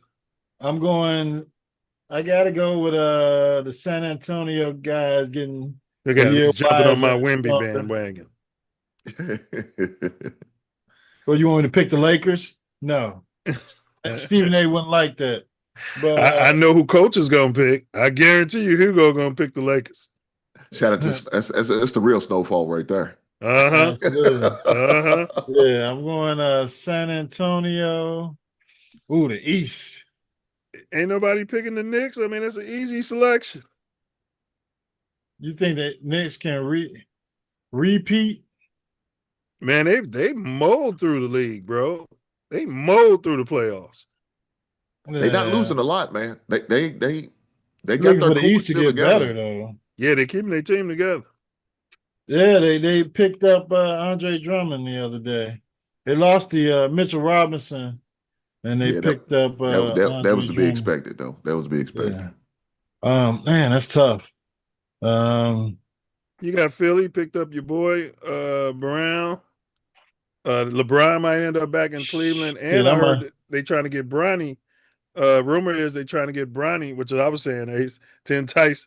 Remember I was saying that last year or 2 years ago to entice Bron to come play for your city. So now Bronny might go to Cleveland, and so they can get his daddy there. I might as well pick the Bulls. Shit. No, you're not going to do that. Why not? They got as good a chance as the rest of these bums. The East is counting on LeBron to get back to the finals. That was Hink's take. Yeah, man, I'd have to go with the Knicks again. Looking down the line, everybody's either gained and lost or lost and lost. What And about Toronto? They picked up Kawhi. who cares? Kawhi's done too. He get the antler spray up there in Canada. They don't. Hey, They I want. looked at his numbers. He balled the last 2 seasons. I had gave up on him. Kawhi, man, he balled. Yeah. But you're talking about an entire NBA season in the playoffs, and they don't have the players that they had up there before to get As it the done. number one banana, as opposed to what LeBron will be a third, fourth banana. Yeah. So yeah, all right. Give me a second, guys. I'll be right back. I'll go with a repeat. Knickerbockers and the Spurs again in the finals. All right, and these are our way too early predictions. I agree with Ace on the Spurs. I have no doubt in my mind that the Spurs will be in the finals. And I'm going to go out on a limb here, and I'm going to say Philly. Philly. Yeah, to be Philly Spurs. You have Embiid going up, Gimpy Embiid going up against the Gazelle. You know what I mean? Wemby P. And the Spurs would get their first championship under Wemby's tutelage. Yeah, I don't. Yeah, I don't see Philly getting there. Bro, Unless they got some ballers, bro. they definitely do, but they're dependent on that big. Oh, they did pick up Jaylen Brown, and they got those young guys. Yeah, man. Oh, And now they can use that big like an old school big. You remember how the old school bigs was used? Certain yeah. situations, they took their Yeah. time up the court. You wait for the big when Wemby's down. I mean, when what's the center's name? Damn, fuck for Philly. Embiid. When Embiid's down there, you wait for him and he's down there. You feed it to him, but he don't have to run up and down the court all the time. He can stay back there on defense a lot. Yeah, you're gonna have to put him in a slapping machine because he likes to dribble around up there and pull up. I know, and that's why he's hurt all the damn time, just trying to do shit that his body can't do. His body ain't supposed to be doing. Nope. Just go down there and get 2 feet in front of the damn big ass down there. I'm gonna give you the ball right in your hand. Just turn around and dunk it. Man, give us a solid 18 points, 13 rebounds, 2 blocks, Embiid, and we give you a chip. Yeah. I mean, yeah. It's gonna have to be a change of mindset, and if he didn't see that in the last playoff run they just had, you gotta let them young horses run, and you'll whip them into shape. You get your opportunity to win your chip, and you got Jaylen Brown coming in. Yeah, let them young horses run, and get your big ass down low and get some rebounds and some easy buckets, and come on out the game, get your little breather. We're gonna put another young guy in there to go in there and rebound, and let's win a chip. We're gonna manage your minutes. You're gonna play 25 minutes a game like Wemby just did. Yeah. You know what I'm saying? And that's what you're gonna play until we get to the playoffs. Then we're gonna bump that up to like 28 minutes. You know how they used to do in the 80s with the center. You wait for his big ass to come down the court. He don't make it down there all the time. That's cool. You need that bucket. You slow it up. Max, you should slow it up and wait on Cap to get his ass down court. And give it right to him and he score. And you got to give it to him when he gets down. Give it to him. Yeah. He's a big man worth waiting for. It was the same way with Shaq. You wait on Shaq big ass to get down there. Because there was nobody that can guard his big ass. It was either a dunk, a jump hook, or a foul. Yeah. All right, so we're covering on here where Rich Paul. He went on McAfee, and he said all 32 teams. He's getting calls from all 32 teams about Brian. And then Max said, how many teams interested in him? And he said 12. I mean, it was within like 2 minutes. The number dropped from 32 to 12 because I think he knew people was going to start fact-checking his line. And then we said last week that they carry on like these NBA GMs and owners team owners don't talk to each other. Yeah. And they talk to each other. And there's a social media and mass sports news and media all over the world every damn day. Like, everybody's just gonna sit back like you're the orange guy and say whatever the hell you want to say, and you don't have to respond to it until the next And day. nobody's gonna fact check this shit. Right. Yeah. Right. All right. So but if 12 teams were calling clutch, Yeah. why hasn't LeBlanc signed yet? Son. Because there wasn't 12 teams. And if they were, he probably ran off 10 of them with his contract demands. And now it's down to one or two who may offer him a contract at a veteran's minimum. Well, no, that's an interesting statement there about the contract demands. But according to Rich Paul, who's been doing a lot of yapping, LeBron is okay with playing for that veteran minimum all of a sudden. $6 million. No, when did he say that? This week? Yeah. He just wants to be happy. Happy feelings in the air. He wants to be happy. So money don't matter to him no more.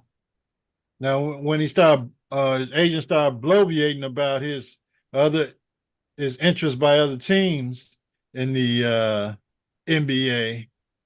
He didn't mention that he'd play for the veterans minimum. No, he didn't. At that time, he was saying LeBron wants to be respected, and he's not going to be disrespected on an offer. So people didn't want to offer. They didn't want to disrespect him. Yeah, and they made moves, and they filled out their rosters, and now we're on to the summer league, and now the team that you were on definitely told you they didn't want your ass no more, and now you'll play for the veterans minimum. So if I was coaching LeBron, just like we were talking about the old days, I would say, look, LeBron, you're 41, 42 years old, and everyone's blowing smoke up your ass. I'm watching you. This is literally a conversation I'd have with him. I'd have Rich Paul with his fucking head in the toilet listening to it. And I'd say, listen, you're padding stats. And it was okay. Because, I used to tell people that at MP. And it was okay. It was okay when because you were hustling back on D and you were a dog on defense. We could live with that. You busting your ass on both ends of the floor. But what's not going to happen, LeBron, is this: you're going to come down, hog the ball on offense like Tizo, right? Turn the ball over, get an assist or score. And then flop. And then when you miss, start arguing for fouls while everybody else is running down the court dunking, and we got to play defense. We're not going to do that. We're not going to do that, LeBron. Yeah. I mean, we can't have that. We got a new young team, a new philosophy, and we really don't want you.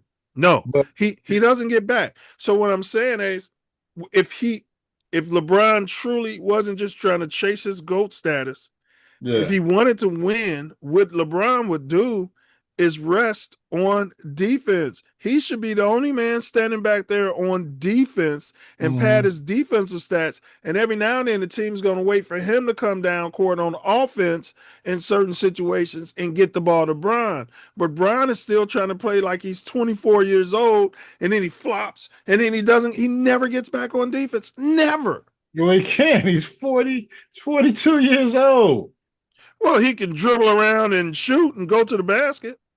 No, that's because he wants to pad his stats, like you said. Yeah, and that would be my Rich Paul. You can take your head. You can go play with the whiteboard, whatever you want to do. You little retarded fucker. You know what I mean? And that's the deal.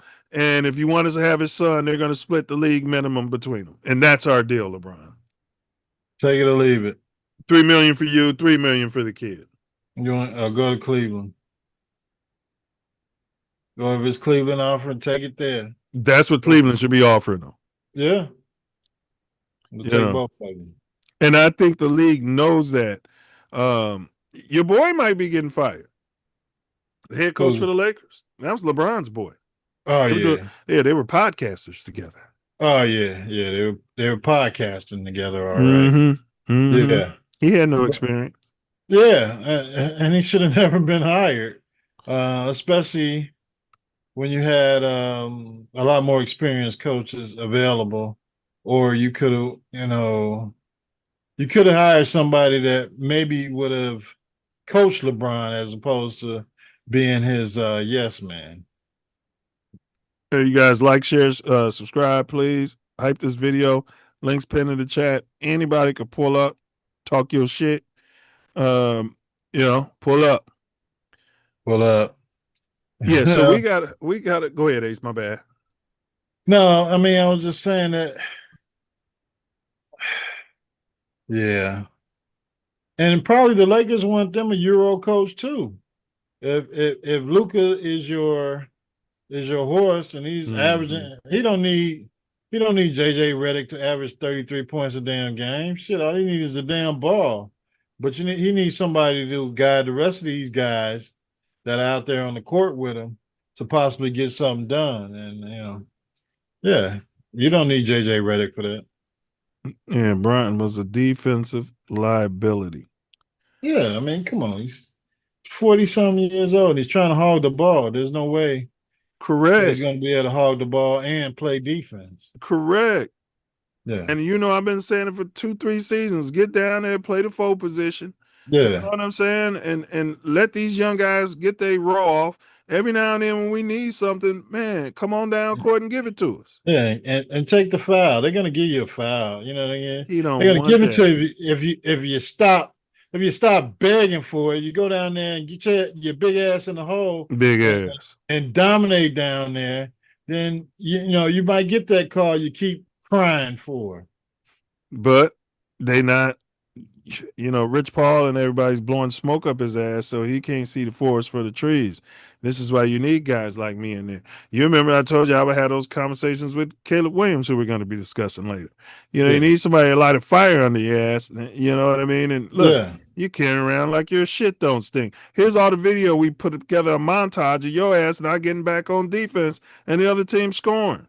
Right. You're not even trying, LeBron. Right. Now, if you're going to play like that, you got to come off the bench like everybody else. You're at a point in your career where you should be like playing like 40 games a year. You know what I'm saying? Yeah, 20 minutes a game, if that much. If that much. Playing you in spurts. And those games we don't need you, those games that we're going to run, you're not playing. And I know you're on the deer antler spray, and everybody's wink, wink, looking away. That's fine, LeBron, but, save that. Yeah. We need it for the playoffs. We don't need you busting your ass and getting all these stats and adding to the most points ever numbers and then getting to the playoffs like, oh, my damn, my neck and my back. Yeah, sciatica. All right, we got Rich Paul. So LeBron is not going back to the Lakers. Can you take us behind the curtain here? How did this happen? Well, Max, I think, when LeBron's up for these type of decisions, we normally sit down and we talk about best fit. Obviously he's always been a max player. So that's always been the team had to have max cap space, so on and so. And we haven't been here much, right? But for this particular time, Max, it was a lot different. And I asked him, I said, listen, this is going into year 24. You don't owe anybody anything, right? You've accomplished more than any player has ever accomplished. You got every record, all the stuff. He doesn't have every record. Stop saying this shit. Right. Every longevity record. Let's find one foundation. Is he the all-time leader in assists? Is he the all-time leader in rebounding? He's all-time leader in turnovers. Yes, and losses. But I'm just saying, stop. This is what these LeBron people do. They just lie. Yeah.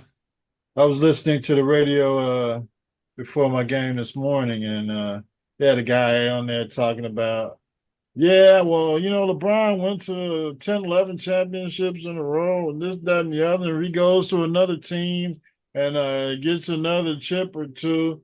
And, you're telling me that he's not the greatest player of all over Michael Jeffrey Jordan? I was like, yeah. Like, yeah, dude. I mean, this will be his fourth team trying to win a championship. If Jordan would have left the Bulls every time his contract was up and hop and skip and found a team that he can put together and win a damn championship, there's no telling how many chips he would have had. And he's had 22 seasons. That's 22 cracks at it. And Yeah. all this narrative of getting to the finals, that was a stat created for him. Before him, nobody gave a fuck about that. Yeah, everybody That's failure when you about get into winning. 8 straight finals and you're not winning it. That was failure back in the day. Yeah. Now they're talking about is your trophy, chase, and it only matters if you get trophies now, as opposed to the guys that work their ass off to get to the finals to win it all. Yeah, they started that when the East was weak, and he was getting to the finals every season. I'm like, bro, I'm watching them lose in the finals. Like, what are y'all talking about?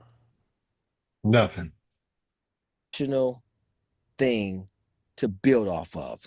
And if I asked you that, what would it be? I don't need to answer now, but let's just try to find that. And so he said, okay, fine. Took a day or so, and he called me back. He said, okay, man, you know what? I just want to have complete happiness. And I said, happy feelings in the air. So you're not happy in LA taking a minimum? Correct. Which they asked you to do before last season, before you opted in for the $53 million? Yeah, with your $100 million crib. Correct. And your cars and your family. And your son playing for you. Yeah. With you. You abandoned Bronny. So you're right. You weren't happy in that situation? Yeah. Get out of here with that shit. They hired your son. Yeah. Great. Let's start there. And then we talked about, what does that actually mean? Because, it could go either way. Happiness is, it's not like you're getting a box of chocolates on Valentine's Day. Like, what do you describe it as such? And so as we're going through it, we got to a place where happiness. Zoom, no, he lying. Okay, so if it's about happiness, then it can't be about money. If it's about happiness, because if it's the most money, then it's not necessarily the most happiness, etc. So we kind of got there. And so where we landed was, this is not about money. Obviously, Now, this is the same guy who said, oh, well, here it is. He's saying it. I don't want to play for $1. But now I don't want to play for $1. If that would have been their mentality, which the Lakers were the new ownership was trying to tell them, this ain't Jenny bust down. You know what I mean? Running it where we're paying everybody. Oh, that's LeBron James. He's 100 years old. Right. We can get a 20-year-old, 25-year-old to run around and get your stats and play within the offense and the defense. Yes. And give us a better chance to win. We can get 4 of those. Yes. I'm not basing this on the premise of finance. And this will be based on whatever I choose to do, when I choose to do it, how I want to do it. I said, okay, great. And I said, okay, so where are you right now? Give me an understanding of where you're at. And he's like, well, here's where I'm at. Here's where I am. I said, well, where are you at in terms of returning right here where we at? And he said, so now, initially he was saying he wasn't messing with LeBron. He wasn't communicating with him. He was just letting LeBron, giving him the respect of letting him have his vacation and spend his family time and giving him the space he requested. Now his lying ass is suggesting they were in communication the whole fucking time. Which everybody in their right mind knew that to be the case. For sure. First of all, he's your friend. He's not just your agent. Y'all came up together. This is your boy. Yeah, he put you on and made you a super agent. Allegedly. 80%. So 80% he's going to return to the Lakers when you. So initially, LeBron was at 80%. He's going to return to the Lakers, Ace. And if it was about happiness, what would he have told the Lakers management? I'll take the veteran minimum. Let's sign the deal today, and let's go out and win a damn championship. Thank you. And just keep Bron and y'all go ahead and manage this. I don't want to be involved in bringing in players. I just want to be happy and play as much golf as possible. And yes, and let's go out here and play for a championship. I'll be ready when it's playoff time. Yeah. Yeah. We had this first conversation. How long ago First was conversation. See, Max boxing him in. How long ago was this? Now he's catching him in his lies. He told me that y'all wasn't talking. How long First ago was conversation.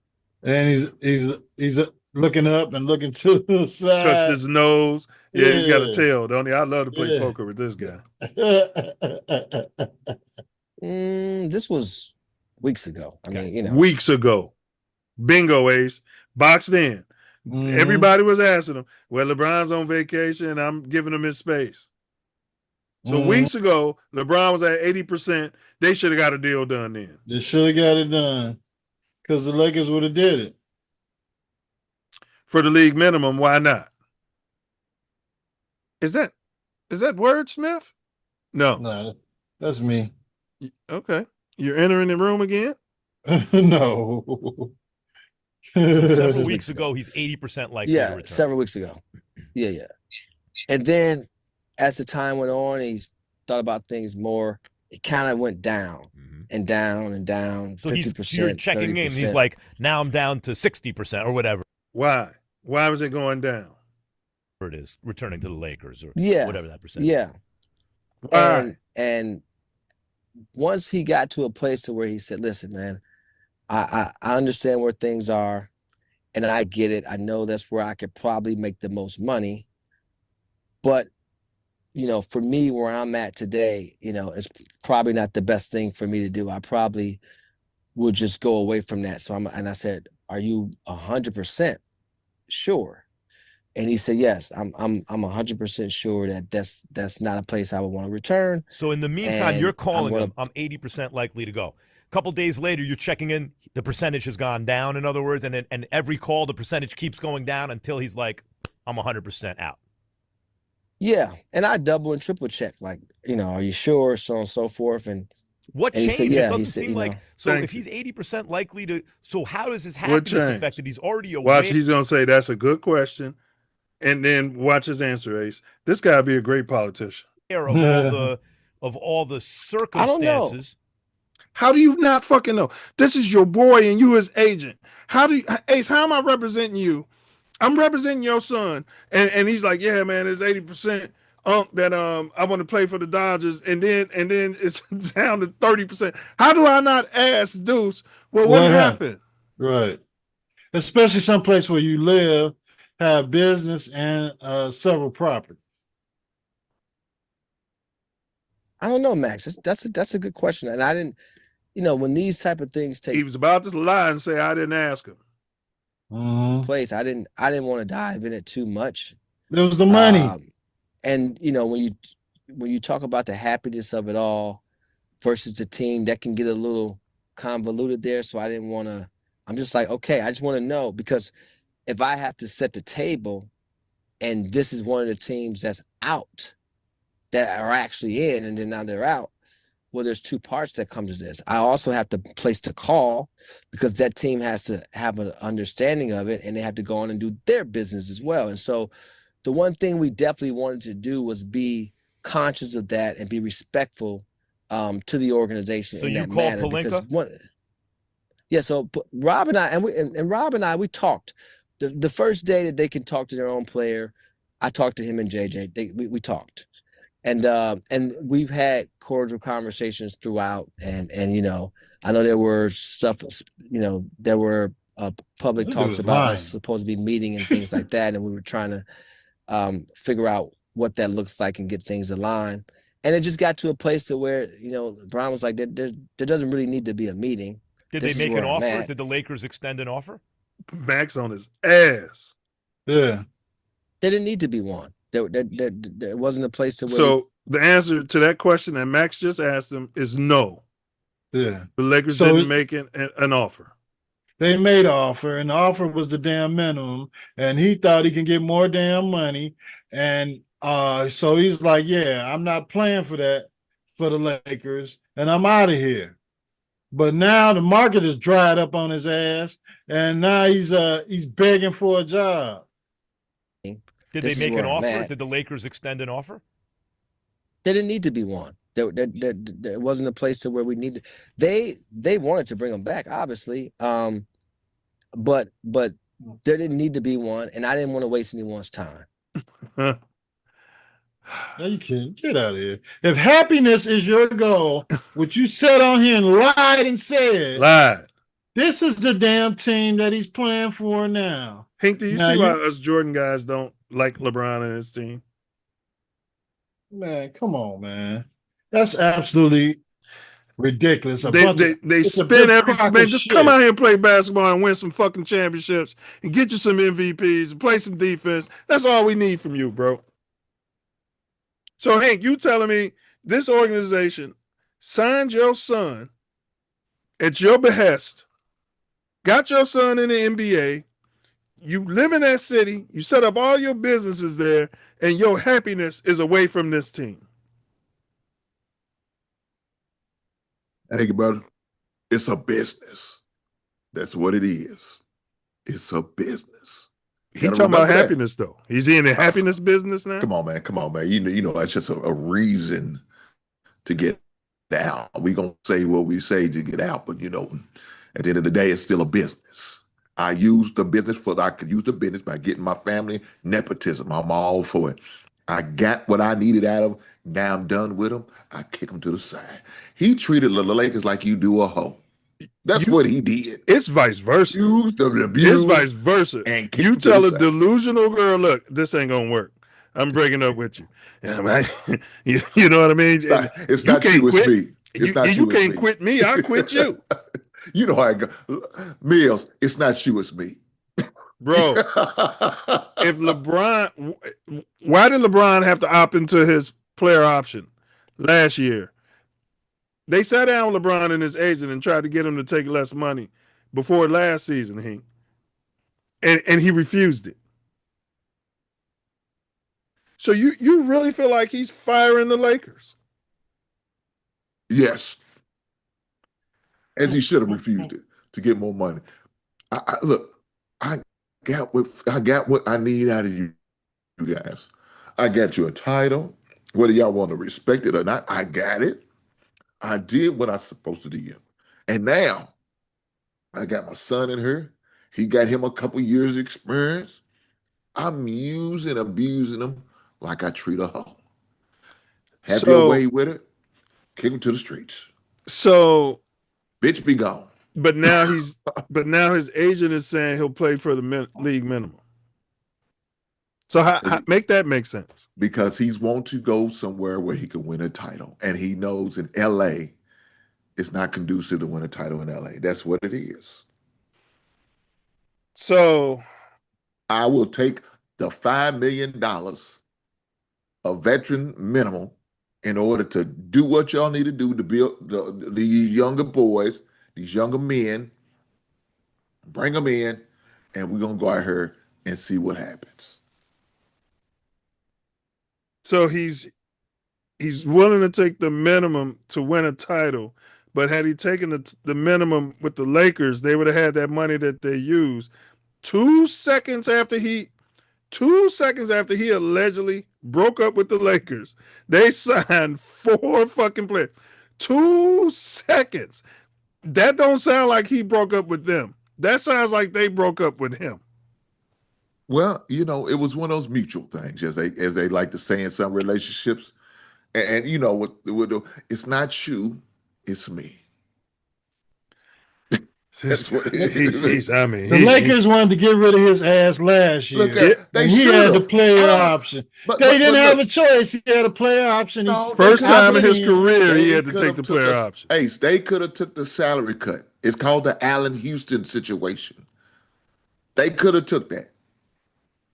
They chose not to. Well, you know how they. Yeah. So you know about how I think they couldn't have cut his salary. No. They could have paid. They would have paid him. That he just wouldn't have been on the roster. It's called dead cap. That's what they could have did. That makes no sense when he's still selling. Okay, you're right. But if you really want him to go, then you really want him gone. They wanted him to take a team-friendly deal. Yeah. And he would have had a deal for last year he's not supposed and this year. He's not supposed to. I'm not. I wouldn't. He's going to take it. He's going to take it for some other team. But that's not the Lakers. He's going to, look here, he's going to get his money for another team I'm willing to sacrifice because we don't have no quarrels. We don't have no dispute. We don't have no issues. Not as of yet. But when we do, I will find a way to screw you too. Get your money, LeBron. I ain't got a problem with what the man doing. They've been doing it for so long. You remember what they did with Mike? Mike had to wait towards the end of this year's at the Bulls before he started getting paid. That's a shame, but that's just what happened. Before he started getting paid by the Bulls, Mike was getting paid. Well, we know we were talking about by the Bulls, by his team. Yeah, when you start getting the $35 million a year. Yes, should have been got that. Mike paved the way for these guys to get that, though. Yeah. Shout out to Mike. Thanks, Mike. Yeah, Mike paved the way for that. You know what I mean? And Mike was winning chips. Yeah. He wasn't just getting to the finals. He was winning the finals. Yeah. You know what I mean? He wasn't there for the participation trophy. Yeah. He was there for the trophy. Man, I was watching the Bulls Suns. One of those games the other night. I was on YouTube, man. Hey, man, Rodney McCray got a ring with the Bulls. That's what's up. Yeah, yes, he did. Yeah, Jordan got a lot of them veterans rings. He was on that first. He was on that first round. Yeah, yeah, yeah. So, Rodney. Yeah, I mean, he was just holding on. He said, "Man, I just want to." Yeah, Ed Neely's, Judd Bushless, it was. I mean, it was. These are the guys that was holding on to the cape, getting championships, while your guy wants to come out and jump from team to team and jump on bandwagons. Well, I mean, we're not going to say that. He said Jordan's the GOAT multiple times, so we don't want to mischaracterize him as LeBron's the GOAT guy. Yeah, okay. And you gonna keep on saying my guy. Don't do that. See, Milz, the scenario you pushed out there. Now Ace is running with the Bulls. I mean, he's going off what you're saying, though, Hank. That's no. We're not gonna do this. We're not gonna do this. I mean, it's like you on speed dial with Rich Paul. And then you're gonna get our window licking buddy gonna co-sign this bullshit. All right, hold on. Let's see this whiteboard. Right, because we talk about this all the time. We're talking delusion. I wanted you to see. Now you see there's a jersey behind a Warren Moon. And that's a subconscious, it's your consciousness saying that this guy is on the moon. Is that what they're saying? Look at them. They got alcohol glasses for whiskey, and it looks like they're pouring water out of it. They're pouring straight water. Because there's no inside. If they got alcohol glasses, somebody's normally advertising their own alcohol. Correct. But they're just drinking water. Correct. Retards. A little bit. Right? Because we talk about this. Nothing wrong with healthy choices. I wanted you to see it. All right. And so when you talk about, look at the board, Ace. What we talk about. They got LeBron in the middle. This shit is comical. And I'm going to tell you something, Hank. I'm starting to feel sorry for LeBron in his camp. I think the league is over his shit. I think those GMs and everybody be talking to each other. They over it, bro. The Spurs came out and said they have no interest in his ass. He ain't finna come jump on a bandwagon and win a chip. Everybody's over that shit, Hank. They said we'll sell our own damn seats. We don't need LeBron. We don't fucking need you. We got Wemby. When Wemby came to the league, he ain't proved nothing yet. You're 37 years old. Here's my thing. What's your thing? As you're going through this process, and I'm saying to LeBron, like, you really have to. In a goddamn Wimbledon slave kit where he looks like he's serving them, standing in the bathroom, giving out mints and shit wipes. Think this through. Because as you know, if you're looking at a calendar, right, and the portrait on the calendar looks great, but you have to live with it. Everything looks great in July. Everything looks great on paper. But you got to be very careful with that. Now, the way the league is going. Imagine if Jordan's fucking agent was doing all this shit, Ace. Can you fucking imagine how we'd been like? What he did it old-fashioned way. Guy with the team's general manager. They had allegedly some booger sugar, some whores, and some real had a whiskey couple up drinks. in that. What do Mike want? This is what we can do and have a damn team. Okay, he's going to sign probably on Thursday. Yeah, keep the party going. But to come out here on social media and all this media and put a damn whiteboard with this crap on here for all these teams and his potential teammates and how he'll make all of these guys better. The fact that Hink's mini goat is okay with this guy coming out here, and this is how he would look with this girl. And and if they put him with that girl, oh yeah. And now we ain't talk. All these girls are calling us, but all the girls are interested in us. We ain't pick one yet. We ain't. No, we gonna pick one soon. He'll fit right in with this girl right here, but we want him to be the prom king. So he got to go somewhere where he can be the prime king too. Yeah. I mean, come on. Radar. Exactly. It's crazy. And so when you think about that, and then you think about Melo and now Jaylen Brown, right? So I prepared this board just to take you through a little bit of it. He is a bandwagon jumper. That's why he went to Cleveland, because they were trending the right way. This guy. He just rides the wave. He's chasing it. I call this. He's a chip chasing whore. Is that accurate, Ace? He's a chip chasing 304. Yeah. But again, you know what's crazy, Rich? I'm sorry to interrupt. Go ahead, man. The biggest story is still LeBron. Yeah, he's still the face of the league. Yeah. No, he's not. These guys are all delusional. Hank, is he still the biggest story in the NBA? LeBron?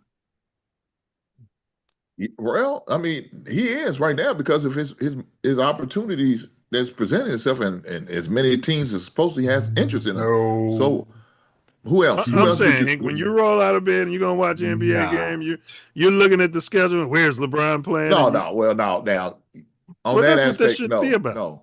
I'm talking about him as a free agent, trying to figure out where LeBron's next move is. That's, I would say right now, he's nobody cares. The league is transitioning to these young guys that they just had go to the NBA Finals. One, they love Wemby being there, and two, Jalen Brunson is a great story for the league. They said the Knicks don't want him either. And what you guys are ignoring, a lot of these players don't want to play with him. Let's move on. It's crazy. And again, because of the way he's playing too. Yeah, I mean, and again, being 42 and still playing at this level is insane. And again, the when you think about what's admirable, having all these people call, and I said this to LeBron, I said, listen. All these people are calling, allegedly. What's so hard about you to make a fucking decision, LeBron? He wants to be flirted with, like what's the guy who used to play on the Bulls? The high yellow one.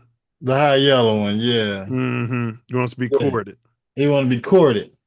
So this is his courting season. So he wants sexy music and incense going when he gets his bum checked out for the prostate exam. Yeah, he likes he like a meaty sausage type of. I'm going to tell you this because I think sometimes you can be so good at something and you just don't take it all in. I'm tired of hearing his voice. Okay, there he is. He's at the whiteboard. Here. This is what I was waiting I want your is right there. Yeah. So this shit is hilarious. I'm sorry. Take a look at this because I want your opinion here. Okay. Right? Philadelphia, everything changed. Do they have his attention? So he had no interest in Philly until they went out and they put together a championship roster. Everything changed. But allegedly Philly was calling him anyway. And he's like, I don't want to fuck with y'all. But now that they can win without him, they want him. This shit don't make sense. Put some butts in the seat. Philly is selling out, bro. Yeah, but you can raise the ticket prices. reporting. You saw what the How could Knicks you were not getting for the finals. Yeah. Yeah, that. have the attention? The Knicks hadn't been to the finals in 55 fucking years, bro. When you have Maxey, Edgecombe, Brown, Embiid. They're missing, all they really need here is a power forward who can think the game and shoot. That's why he's in the middle. But think about it. So what? LeBron can't shoot. You can if you got the ball shooting it 30 times a game. What is the he loves Maxey. So He we loves don't have Maxey. to talk about that. Mm-hmm.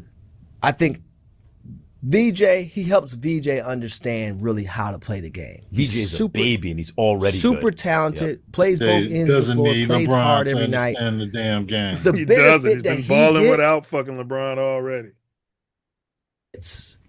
He should, I mean, it would be ridiculous. Obviously, Jaylen Brown, right? Embiid is health and habits. 100%. If the health and habits of Embiid are there, If your player was in demand, we're going to stop it here because we see where this is going. Mm-hmm. Why would you have to come out here publicly and do this? I've never seen any other agent. What the fuck is wrong with Rich Paul and LeBron for allowing him to do this? Yeah, he should be behind the scenes negotiating like an agent is supposed to do. We don't need to know that the Lakers didn't want him. We didn't need to know that he's willing to pay for the minimum. And we don't need to know that you're down to 2, 3, maybe 4 teams that may have interest in him. And we don't need to know that he's doing it for happiness now. Yeah. That you can't define. He should have been able to say happiness is winning another chip. Hink said it. Yeah, well, no. Happiness is bandwagon riding to another chip. And that's what he's gonna have to do to get to another championship. And for 3 more, my gosh, you gotta be joking. Well, Hink,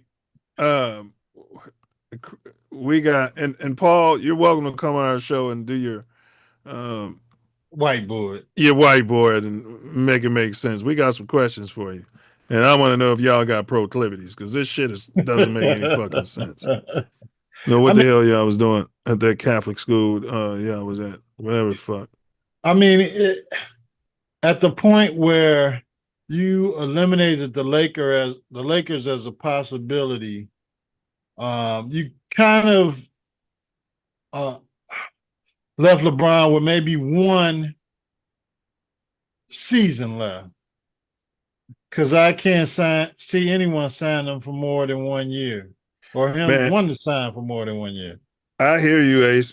It seems that way, but the way the league have been going, I think they're getting smarter about throwing around this money.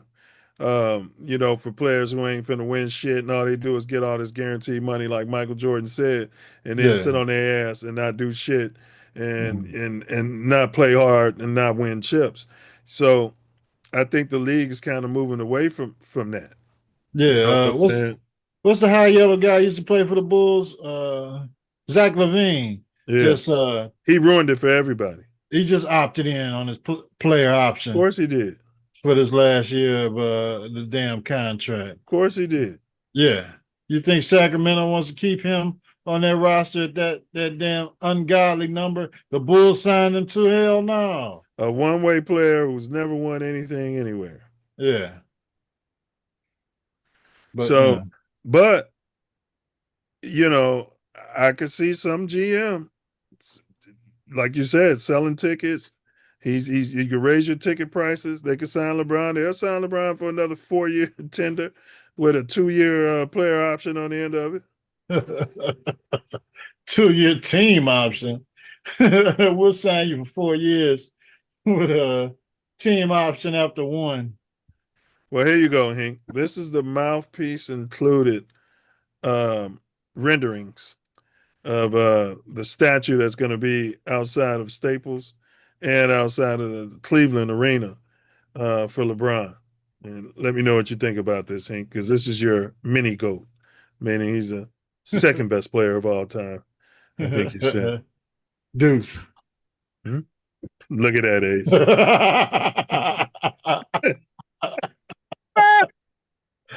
Huh? Wouldn't that be perfect? Be perfect.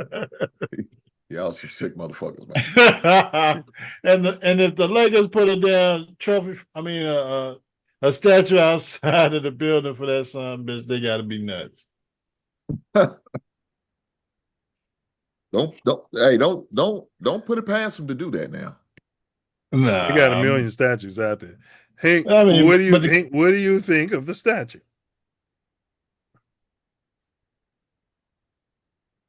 I just think y'all dead wrong for this, man. I don't see how y'all why y'all doing this, man. Why? This will be his 6th team move, bro. Like most superstars don't move like that. Y'all petty for this, man. That's just petty. Man. Y'all be ashamed. I don't see how y'all sleep at night. Hey, we gotta get and it's a carry-on bag, so it's a carry-on. He keeps it back. Yeah, you don't have to worry about paying the luggage fees. Hey, so we gotta get Bella B to get some renderings on some T-shirts like this. You know what I mean? Sell him at his next city. Yeah, but I think he's going to end up in Cleveland. I think Cleveland's doing the smart thing. Cleveland definitely got interest in Bronny, and if they pick up Bronny, because they said Bronny ain't playing in the summer league. Well, at least he didn't play in the Lakers' first summer league game. So there's some rumors going on. Our sources are saying that they're going to use. I don't even know why they got to use Bronny to entice LeBron. Yeah, I'd give him a 2-week supply to in and out, and that's what we're offering you, LeBron. Yeah, or 2 weeks, shit, 2 days. He don't play defense, man. I'm sorry, I don't like that. This is it. You sign in today, we can announce tomorrow, or good luck to you. All right. This is something big as LeBron. Good luck. He might end up in a Bulls uniform, Ace. I can see that happening. Well, if he can carry us, Hink and everybody keep talking about him with a chip. If he's truly the GOAT, he should be able to slide him in. If you'd have slid Michael Jeffrey Jordan in on a top 4 team at the end of his career, which Washington was not, if you'd have slid Michael Jeffrey Jordan in and you're the third banana, Mike, if he was on a team that was so good where he was the third banana, Mike would have won 3 more chips. Mike would have done that. Yeah, because he's gonna knock down that game-winning shot you're gonna need every time, and he's gonna be playing defense. Yeah, at least he's gonna be trying. All right, let's move off of Hink's boy. That's Hink's guy. Yeah, he's got the whole LeBron beard and everything going. Yeah. All right. All right, Hink. Ace sent me this. Now, why does LeBron go with the gray beard in the offseason in Beijing during the season? That's a good question. He's got to do it for the cameras, baby. When the national camera's on, you got to make sure he's always right. So he ain't ever heard of paparazzi? Yeah, I don't think he worried about that. We all know he's 40 plus years old, and the hair that he had wasn't his hair. I mean, come on, man. At least he went bald. Go natural. Are you saying he's on steroids? Is he? And that's why he went bald? No. I mean, it's got nothing to do with it. He was just going bald. It's hereditary, baby. It's nothing you can do about it. Yeah, nothing you can do. It's just going bald. All right, look. Go ahead, Hank. We're going to move on after that. Nah, I mean, look, y'all roasted my man enough. It is what it is. Yeah, let's move on. Big up, LeBron. All right. I want to play this first to give it some context, Hank. And then we're going to show you what they sent. You didn't show up today with HIV, AIDS, any of them deadly sexually transmitted diseases that'll make you die in 2-3 weeks. Put a cell phone light in the air. Lady, if your pussy smell like water, put a cell phone light in the air. Fellas. Lights up. Fellas, if you ain't sucking nigga dick in the parking lot, put your cell phone lights in the air. Let's be real about this shit. Yeah, keep it fucking real. Some of y'all niggas suspect as a motherfucker. Let's be real. I'll get somebody out here $1 million if they can guess who in here. I got $1 million right now. If you could guess who? 4 times, Stunner. Who you think? Who?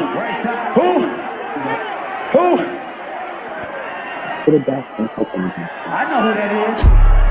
I know who the fuck that is. Who is that? Let's go. Who is that? Is that Will Smith? And where's my money? I said him. How he could prove I didn't say it standing out there in the crowd? I want my money. Yeah, he wasn't gonna pay. Exactly. So y'all saw what he said. You know, about a lot of stuff. Yeah, why are you talking to those people? I mean, I don't get it. Right. And Hank, I'm sure you remember all the backlash he took for coming out and saying that at the Rolling Loud thing. I think he even had to issue an apology. All right.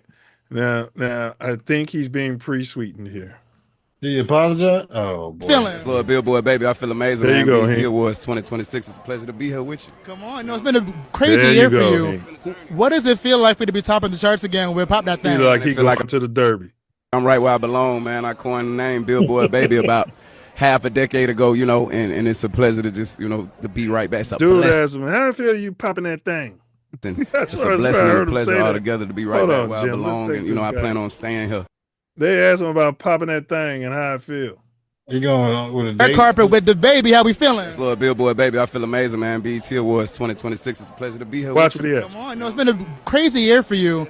What does it feel like for you to be topping the charts again when we pop that thing? I feel like I'm right where I belong, man. I coined the name Billboard, baby, about half a decade ago, you know, and it's a pleasure to just, you know, to be right back. It's a blessing. It's a blessing and a pleasure all together to be right back where I belong. And, you know, I plan on staying here for a very long time, man. So, you know, shouts out to Billboard for recognizing me for my hard work, my dedication, my resilience, never giving up, putting out this great music, you know what I'm saying, letting my character outweigh everything else that, you know what I'm saying, people try to throw my way. And kids, if you're out there watching this, that's what you need to take from me if you don't take anything else. Stay. I think we've seen enough of that. I know he got a fresh haircut. What the hell possessed him to put Look, that? man, I'm concerned that he stole his grandmother's Sunday cap. Yeah, his great grandmother's Sunday cap. I mean, that was in storage. How do you take your grandmama's crown like that? I don't know. That's disrespectful. I don't know, man. Man. Matched his outfit too. So how does a man go from being toxic masculine to that? What do y'all think happened? Like, seriously? He must have made the deal. So with his soul taste. Yeah, he had to. Mm-hmm. I mean, come on, man. Mm-hmm. Think about the what's it, little baby, her baby. I don't know, I always get confused. Over the years, and his persona of all these years, you never thought you would see him at awards ceremony, especially the BET Awards that used to be predicated on maybe a fight breaking out or something heinous happening. He's coming in with his grandma's Sunday best cap that she just wore to church that morning. And an ultra tight suit. Yeah. We're not going to ignore that ultra tight suit. Well, it's I don't know. I don't know what to say. He said that's a different conversation. Yeah, I don't know what to say. You know, you want people to mature and maybe grow into a different type of attire, but wow. When I saw the hat, I was like, man, what the hell's going on? I don't understand that, man. Yeah. I don't understand it. And then there's just some things like, you know, your wife might bring you home something. You're like, I'm not wearing that shit. Like, and then there's something like, if I put that hat on, my wife's like, no. Do you understand what I'm saying? Like, yeah. Well, who's around has these to tell him, no. Right. He knew he was going on the red carpet. He knew he was going on television. He knew he was going to be in front of all of these people at the award ceremony. So and then they got the frilly one asking them questions. See, and they won't have guys like me with the microphone. And can you tell me what's going on with that zesty ass hat you wearing right now? and who you know what I'm saying? And who designed it? Right.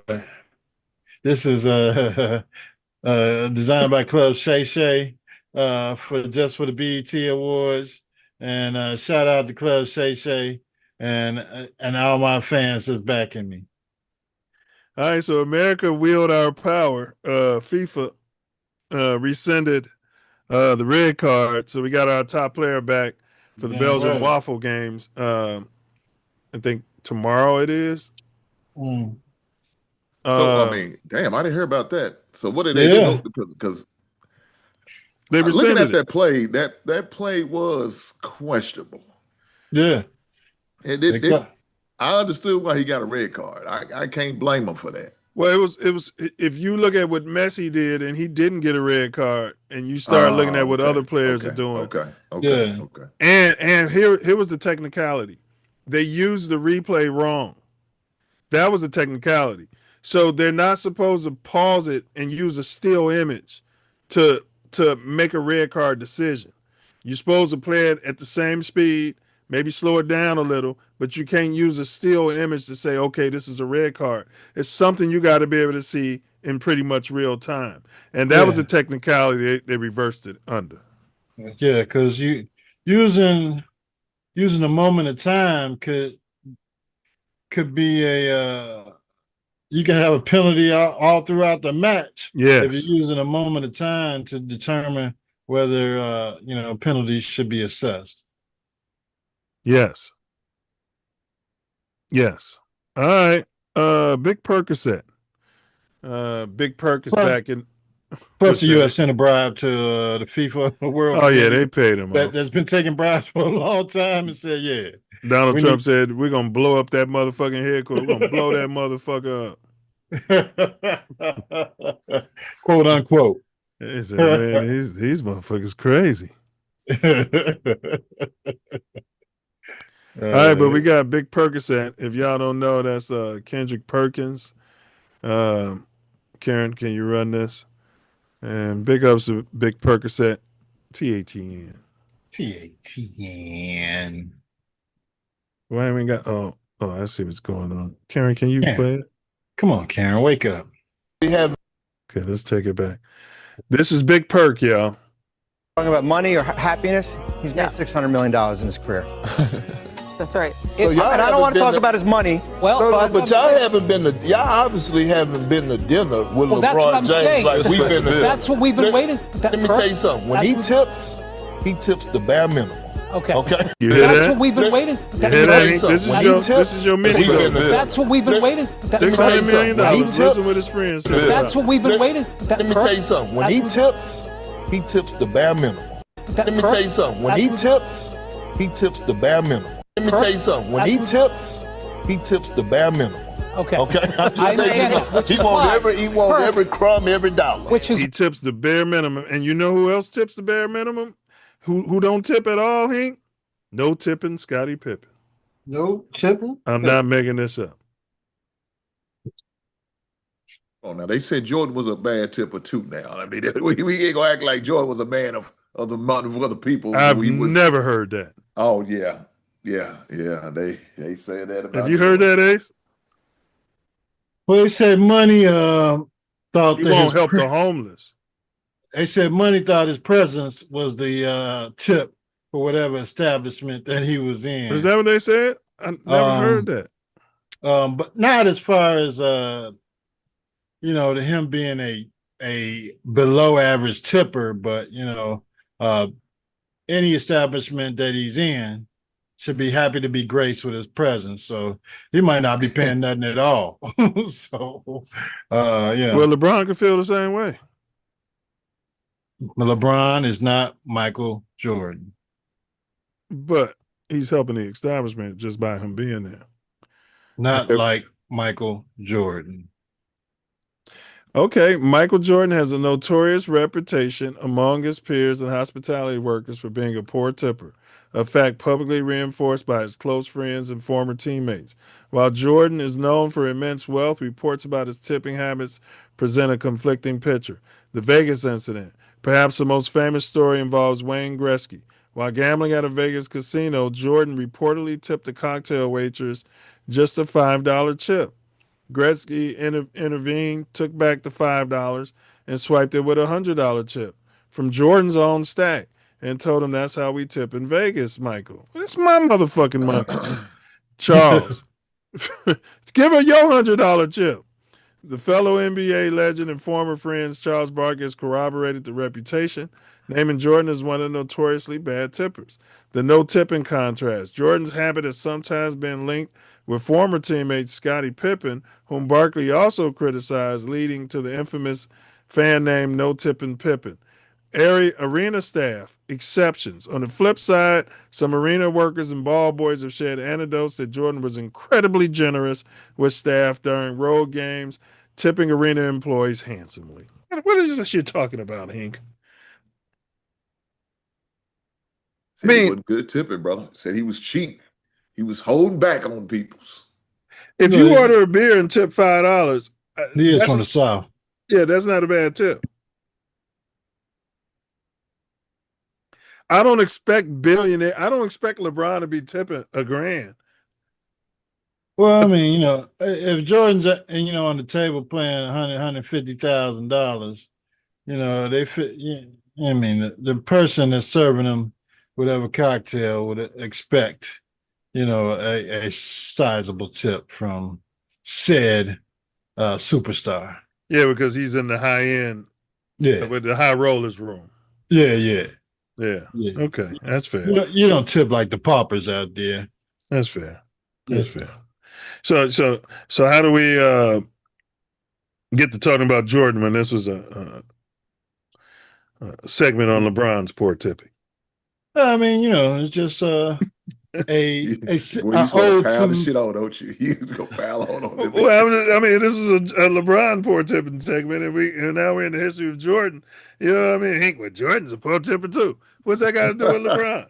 It's an old two billionaires. There's nothing more than rich people like more than free liquor and free food. So, the more money you have, the less you want to spend. LeBron James. I'm gonna send you the link to that song, Hank. LeBron James. All right. Now here's something I've been working on, y'all. And we're gonna break it here first. What's her name? Karen, I want to see my big lips, Michelin lips. All right. The WNBA, right? They call themselves the W. Everybody knows that. Yeah, it's a W. And you could say it means for wins. So I was thinking they should call it the LNBA. The LNBA. So what does that stand for? Losses. Huh? Yeah. They call it the W. I'd call it the L. The L, no. They want to win also. Allegedly. Yeah. I mean, you know what I mean. There's a lot of L's in the WNBA. WNBA, okay. Yeah, the LNBA. It's chock full of L's. They make it a backwards L. Yeah. Yeah. All right. Y'all don't like it.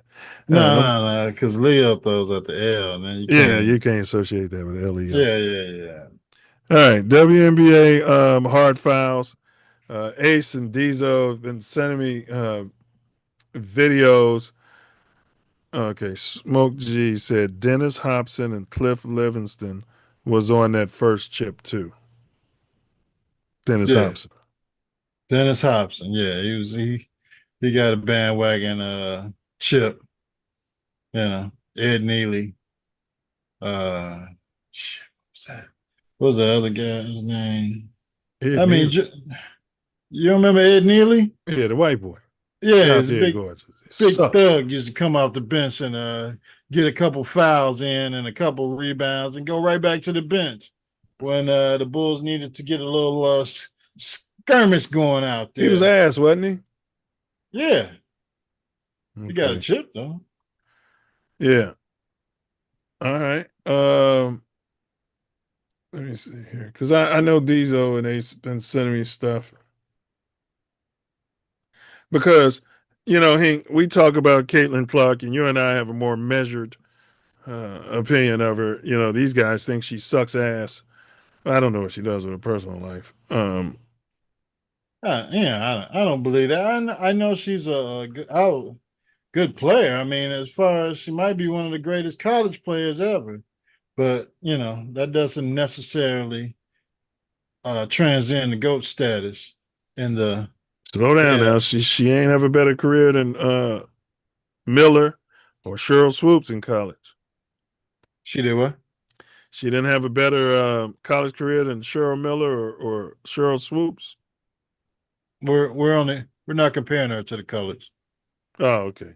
Yeah, that's fair. Yeah. All right. So this is one of the videos they sent Hank. Their argument is that, mainly Diesel's argument is that it's not only the drop dead gorgeous Caitlin Clark who's being fouled hard. So this is Exhibit A. The extra swing on that. Elbow to the neck. Had Watch it Jessica here. Shepard just put her arms up. Boom. And it Right was into a the college basketball girl. motion. Here's what I think. Nobody's talking about, suing her, suspending her. She's probably not getting death threats from blacks. Yeah. But the added discussion, I'm now wondering if they're. That's Brittany Griner. Yeah, that's. Again, it's the extra swing on that was Bush League, because I don't know what the. Had Jessica Shepard just put her arms up, and it was a basketball motion. Here's what I think is with the added discussion, I'm now wondering if they're. Yeah, that was definitely a projectile toward her throat as opposed to boxing out. And she had the position. All she had to do was use her rump. Is that any difference from the Caitlin Clark incident? Caitlin Clark is box office, not melanated. All right, we got another one. Thanks you guys for sending this, because Diesel was animate that he sees this type of stuff all the time. Well, it's basketball. Yeah, basketball is a non-contact. Damn, it's a non-contact sport, Ace. Yeah, that's a crock of shit. Let's take it back. I think that's her. And she got up. She was about to go after her. Yeah, she's about to beat the brakes off of her. And that's Caitlin Clark doing it. Yeah, that's dirty. Yeah, you could hurt somebody. Yeah. Yeah, that's personal. Look at Caitlin Clark hacking some more. Yeah. She's a competitor, though. Yeah. She's a Larry Bird type of dirty. Smacked that girl in the face because she was about to get her cookies taken. Why? Yeah. Angel Reese. Smacked Angel Reese. Okay, that was a basketball play there. Yeah. I mean, yeah, that's a basketball. She did slap her in the face, but you know. Yeah, she did slap her in the face. Yeah, absolutely no opportunity to block that shot. All right, we got some more exhibits. So, we believe in balance. I think Diesel got a little something in his craw. He said we were perpetuating the bullshit surrounding Caitlin Clark just because we're covering the story. Yeah. No, exactly. He doesn't understand nuance.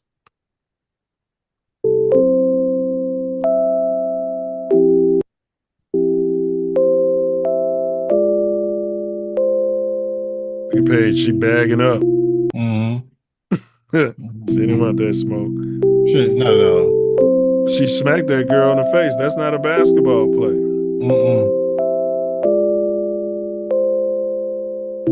And the ref just letting that go. Yeah, she's another one that's uplifting black women. Black women, yeah. Your mamas and your sisters and daughters. Yeah. think that's all we had in evidence. Yeah, no tipping Pippin. Smoke G know what I'm talking about. I can't believe they put that on Michael Jordan like that. I've never heard that about him. And now Ace is co-signing, talking about Jordan was a cheap bastard. I heard he was generous. And then now he didn't help the homeless because, he said he's giving all the time. You know what I'm saying? And he felt like those people standing out there panhandling could go get help to the shelter or to the church or something like that. Well, I believe the man should. Yeah, see? Yeah, there you go. Now, you've seen the evidence. Hink, does that change your position on that hard foul on Caitlin Clark that we discussed last week? No. She dropped dead gorgeous. It doesn't. The reason why, because look, after a while, a person gets tired. You get tired of getting pushed around, tired of being stepped on. Shout out to the clique. You get tired of being stepped on, man. And so when that happens, man, you're gonna retaliate back. You back any animal to the wall. They're gonna eventually fight their way out. Oh yeah, They may not win. They may take a death sentence, but they're gonna fight. So I don't think so. I think she just started watching clips of Larry Bird and said, "I'm gonna protect myself like the legendary Larry Bird did." Yes, sir. Yes, sir. Back in the 80s. In Indiana's finest. Who's your state? Yeah. Who would you rather have, Ace, a prime Larry Bird or a prime LeBron James? Stop having this conversation. We did this already, Mills. Why we keep doing this, man? We did that. I know you already picked Bron. Ace is on the fence because his Larry's pink. See, if Larry was a brother, Ace would have answered already. He would have. He would have said Larry Bird. If Larry Bird was black, he would have said Larry Bird. Larry had a little bit more melanin, huh? If Larry Bird hadn't tried to put that driveway in his mother's Chief, yard, talk about Chief, and kinked up his back and ended his damn career, I would have to probably go with Larry Bird. But LeBron's longevity outweighs the shortness of the. It's like comparing Biggie to Tupac. Well, yeah, I don't know. Or Biggie to Eminem. Yeah. Man, that's tough. I mean, Larry Bird he did what it took to win. Whether it was rebounding and defense as much as he could play, taking big shots. And he was a closer. Yeah, he was. We don't know what was in his heart, but he'd call you the N-word. Yeah, well, so we do know what's in his heart. But I mean, it was just all in fun. No, I don't think he knew about it. That's where the other players was taking it, bro. They didn't get over his ass, so I don't think Dr. J took it that way when he was whooping. No, Dr. J didn't take it that way. He sure didn't. Moses Malone didn't take it that way either. Yeah, so probably a healthy prime Larry Bird I would take over LeBron James. Same. So does that change? Are you buying into Diesel's take that it happens all the time in the NBA and there's nothing to see here and there shouldn't be death threats on poor Alyssa Thompson and her family? Of course, there should be no damn death threats over a basketball game, especially a NBA basketball game. But yeah, now you're probably looking. You're looking into some MAGA supporters, trying to voice their opinions about fouls in the WNBA. So yeah, it's basketball. It's if that's the case, then why weren't we sending death threats to the damn Detroit Pistons in the 80s when they were beating up on our? Because you said it earlier, that was black on black crime. Oh. if they was beating up on Larry Bird like that, yeah. Oh yeah, because remember the Celtics used to be able to beat the shit out of people. Oh yeah. They was dirty. Danny Ainge, Kevin McHale, Danny Ainge was dirty. Bird, yeah. They were tough though, scrappy, smart. And it was accepted in their building. Uh-huh. You're gonna get the treatment. Cold showers and no heat and food poisoning. And they were gonna beat the crap out of you when you got out there on the court. And they weren't gonna call a damn thing. Yeah. Yeah. But Hink says LeBron, though, I'm sure. Yeah, he said LeBron last week. I can see the Hink's younger though. He ain't never really got to appreciate Larry Bird in his prime. Larry Legend. He come over there and tell Hink's black ass, "Look, you dirty N-word, I'm about to run this play, and I'm gonna shoot it right in your face, and you're gonna sit there and take it." That was Larry Bird. I caught Larry in the early 80s. Okay, yeah, you caught him. He's close to you over there in French Lick, Indiana, close to Louisville. So prime, you would take prime Bron over. Yeah, that is a tough question. Prime Bron and prime Larry. Yeah, I'm still taking prime Larry. Well, y'all a bunch of goddamn sellouts. Now I got a question, y'all goddamn black card. This is crazy. Hey, I'm talking about winning. Me too. Hey, Larry, man, he came out of college and went straight to the finals. He took an Indiana State team that had nobody but him. And no business in the damn and lost to Magic Johnson in NC2As. Guess a Big Ten powerhouse. And do y'all know that LeBron did that on the NBA level? You talking about Cleveland? Yes. We're talking about the tournament. Yeah, LeBron. Yeah, I'll give him that. LeBron did. Hey, come on now. The man LeBron, did it with the. We don't take that away from LeBron on the NBA level. I'm talking about the tournament, one and done. He went through the tournament. I understand, but LeBron did the same thing with Indiana State that Larry did. And LeBron and Larry. And did you know that Larry Bird took his talents to the Lakers in his prime? Did you know that Larry Bird didn't win a chip in Boston and then packed up and came out and told the world, "I'm taking my talents to Detroit"? Larry did that too. No, he didn't. That was LeBron. You need to stop this. You need to stop this. I mean, you can't bring up one thing without bringing up the other. I can't win with these players. I can't win with these guys. I'm ashamed of how y'all are. I'm not good enough to win with these guys, so I'm gonna go play with these other guys over here. I'm ashamed of how y'all painting this narrative about this guy. And he made some. We understand he made some business decisions, and that's the way business is. So we can't fault the man. Hey, in 2026, you got to do what you got to do. You got to do what's best for you. Don't do it for the team. Do what's best. Look, I tell a man, once you win a title, all bets off. It's all about me. Well, that's what he had to do. He had to go to Miami and win the title.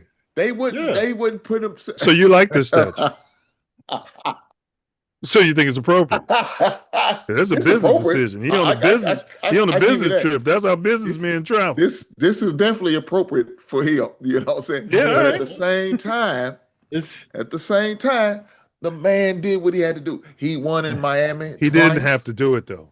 He chose to do it. He didn't bet on himself. Look, if you the GOAT, you the magnet. Players come to you. Okay, and guess what? He went back to the same place that drafted him and won the title. Nobody's ever won with the Cleveland Cavaliers. Nothing. They won. Nobody ever won with the Bulls. Well, they had to go against Michael Jeffrey Jordan. Congratulations to Michael. Congratulations, that was Michael. problem. Yeah. Again. Yeah, Daugherty, Price. Yeah, you right. They had to go against him. But I'm gonna say this before I get ready to get up out of here because y'all slandered. He's a great player. We got to give it to him. He's a good player. We can't sit there and say he's on my top 9. Okay, that's real disrespectful when you just say 9. That's crazy. He's in my top 9. I need to hear these 8 then if he's just 9. All right, I'll put it together. I'll put it together for you next week. I'll make some bullshit up as I go along. Man, I'd rather have Allen Iverson over LeBron. God damn, this is crazy. I don't think nobody would argue with me. I'll take D Rose over LeBron. D Rose. With that being said, I'm gonna hit Bryant. that lead But button. go ahead. All right, yeah, y'all go have ahead, a bro. great night. Y'all sick motherfuckers. No, but as far as like I said, it is a business, and so you got to move like business people move. Look, the beautiful thing about these younger players, man, they realize it's a business, and you can't get over them like they used to back in the days, 80s, 90s, early 2000s. They used to get over on these boys. Now these boys realize how much your business is, and I'm happy for them. I'm happy for them. I want to see these young men get all they can from these white folks. Fuck them. Get your goddamn money. They making all these billions off of you. Get you some few millions and do what you got to do by getting more every time. And if that means bringing your whole goddamn clan of family, fuck them. Bring them all in. Get them all jobs. Damn. Okay. Yeah. He didn't make any more money at Miami than he would have made in Cleveland. Doesn't matter. He got something bigger than that. He got a title. All right. I mean, and the money wasn't there. You know, I mean, the money has ascended on the backs of a GOAT such as Michael Jeffrey Jordan, staying in his hometown and taking the NBA worldwide, and eventually getting to a contract where these players can make $40 and $50 million a season. You know, the fact that you had the finals on tape delay before Magic and Larry went at it for all those championships. You talking about the cocaine 80s. And 80s. So, you know, you oh man. Yeah, they're getting money. I mean, Reinsdorf bought the damn Bulls for $15 million. They're worth $2 billion now, and this son of a bitch won't still sell the team. Well, he doesn't know where he is. He's I'm gonna catch up with y'all fellas. I'm gonna catch up. Y'all brothers be safe, man. Be easy now. Peace and blessings. You too, brothers. Later. Appreciate you pulling up, bro. For you. Yes, sir. Go to hell, Ace. I'm taking Shaq over LeBron. I mean, you know what I'm saying? Yeah, I'm taking Cap over LeBron. Yeah, prime Cap. Hell yeah. Yeah. I'm gonna put a list. I'll take his boy Pippen over LeBron. You know? Yeah. All right. Now, let's see. Free Diddy, you mentioned earlier. Oh no, we're not there yet. Hold on, bro. Yeah, you imagine if Pip would have, you know, after Jordan retired for the second time, if he would have still been in his prime, he was able to run around and spread his talents around the league. Let's say the first retirement, if Pippen was in a contract year, would have teamed up with somebody else and went somewhere and won a couple. I'm gonna take my talents to Houston. Yeah. Come on, man. Yeah. Hell, you LeBron lovers. Yeah. I'll take Kevin Durant over him since it's okay to just go play for who you want. Yeah. All right. We got Alyssa Thomas. WNBA star Alyssa Thomas blasting Commissioner Kathy Engelbert after Alyssa says she received death threats over this incident with Caitlin Clark. There's a difference between trolling and there's a difference between hatred, and the hatred that we're experiencing over a play that honestly was a complete accident. The play happened at last Wednesday night's game between the Phoenix Mercury and the Now Indiana compare Fever. that to those other fouls we just ran. Right. This is innocuous. Especially during the game. The only reason that it had any type of credence because of the super slow motion, you know, in the real time, you know, you can barely even see her putting her damn hand on her neck and she's protecting herself because she know how dirty this player is. Right. At the bottom of a scramble. You see the leg coming up? She's trying to kick her. You see that? That's not a basketball play. Look at that leg. Why is that leg coming up like that? And she's throwing the elbow at the same damn time. And she's throwing the elbow. Of a scramble for the ball. At one point, Thomas appears to push into Clark's neck. So she punished her for it. Scramble for the ball. I At would have one done the point, same Thomas thing on the appears court. to push into Clark's neck.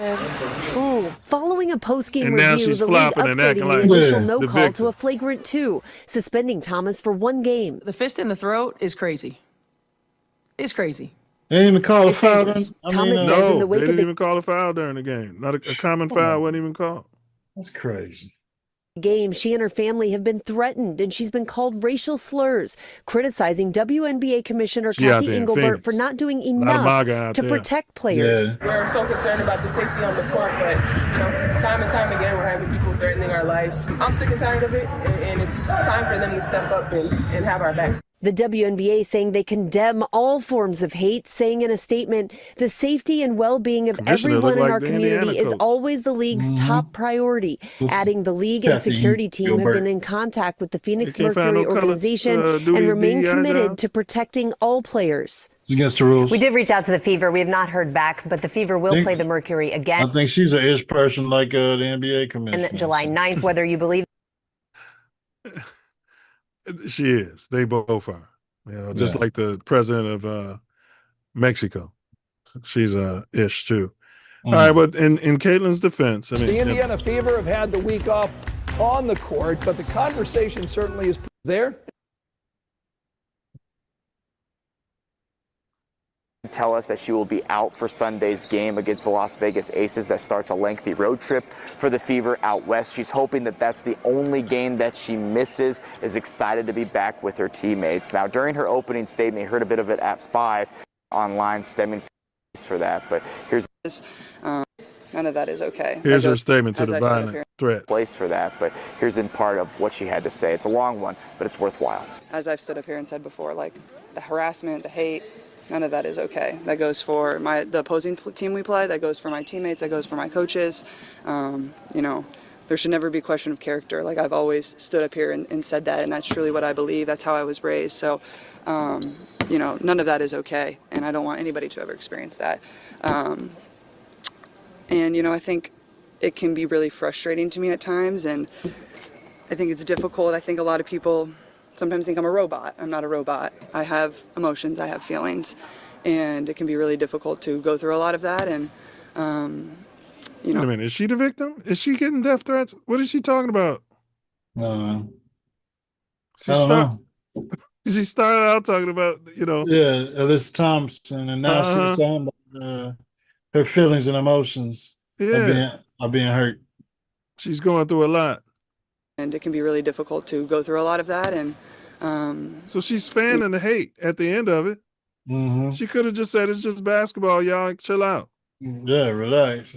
I know you love me as fans, right? But don't be a fanatic and start threatening people's lives over a basketball game. It makes no sense. And law enforcement should find these people. It's illegal to threaten people. Right. Death threat? Yeah. They said NBA securities on it, or WNBA security. The LNBA, the L. 4 years old, trying to navigate a lot, and I think at times I've been in this world for 4 years now, and you would never change any of it. But there are times that it is a lot, and I think at times I've been in this world for 4 years now, and you would never change any of it. But there are times that it is hard, and there are times that it probably affects me a little bit more than I do put on, and I would never change any of that for the world. But I think it's important that people do remember that part of it too. So certainly a lot covered. She goes from she should have started with the last part and then ended with the but this is no call for violence. Do you know what I mean? Yeah. To come out there, and because she fanned it. She fanned her fans at the end saying, yeah, this shit is tough what I'm going through. These goddamn coons out here. They keep beating on me game after game. Yeah. Yeah. And, I think, she was used to getting away with a dirty play in college. Or she had trolling. Or she had goons, or, it's the Big Ten. Go out there and do a dirty work. But now she's in the WNBA, so every game and everything's being scrutinized, and she's the great white hope. So anytime she gets into it with a copper-coated player, it's overhyped on Fox News all the way to ESP, the mother channels. The only one on ESPN who magnifies it is Stephen A. Coon. All right, Diddy is he wrote to Trump a year ago, probably offered him money to get a pardon. And it looks like your boy Don Juan Trump is considering freeing Diddy. Hey, if I'm locked up and I got some money in the bank, or some ability to make some things happen financially, some bitcoins you can give. Yeah, I can lose a couple $1 million with the company. We can work that out. How's that sound? Yeah, I'll consider it. I mean, you think he's a danger to be out here? No. I mean, he's characterized. He was putting baby oil on everybody. The only person ever convicted on the Mann Act was Jim Johnson, and that's because he was dating white women back in the early 1900s. Mm-hmm. So you telling me you come back 100 years later, 100 plus years later, and convict Diddy on this crap, and it can't be sold to Donald Trump? It'd be flex if he came out and started doing baby oil ads. That'd be a flex, wouldn't it, bro? Yeah, rubbing baby oil all over his body with some R. Kelly playing in the background. Yeah, if he gets out, I'm gonna get me a Johnson, get some stock in Johnson and Johnson. Take that. Her body's telling me yeah, but her parents are telling me no. All right. Kel's got a different case, he's not liquid. Kells wasn't locked up for the PDFing though. Yeah, they locked him up for kidnapping and false imprisonment, and all types of other bullshit they trumped up because he's got some 304s down there and they were role playing. Yeah, you know what I mean? Well, no, I think they locked him up. We got to delve back into it. They railroaded him so damn fast. I think he got locked up for the minor. No, he was down there in Georgia, bro. Yeah, we're going to have to double check that. He was down there in Georgia, and he bought home. That's what he came out and told Gail when he was like, "Gail, y'all killing me." He's like, "I stopped everything I wasn't doing." He's like, "All these people was grown. That girl was a grown woman, and her family was coming trying to get her out. But I don't know if she was mentally sophisticated. But Gail's wasn't mentally sophisticated." That was a documentary. The Fed charges, I think, are on the okay, youngin. Okay. Yeah. So he's in federal jail. Yeah, the feds. Which youngin? The videotape, one of the videotapes, I don't know. He like taping himself, allegedly.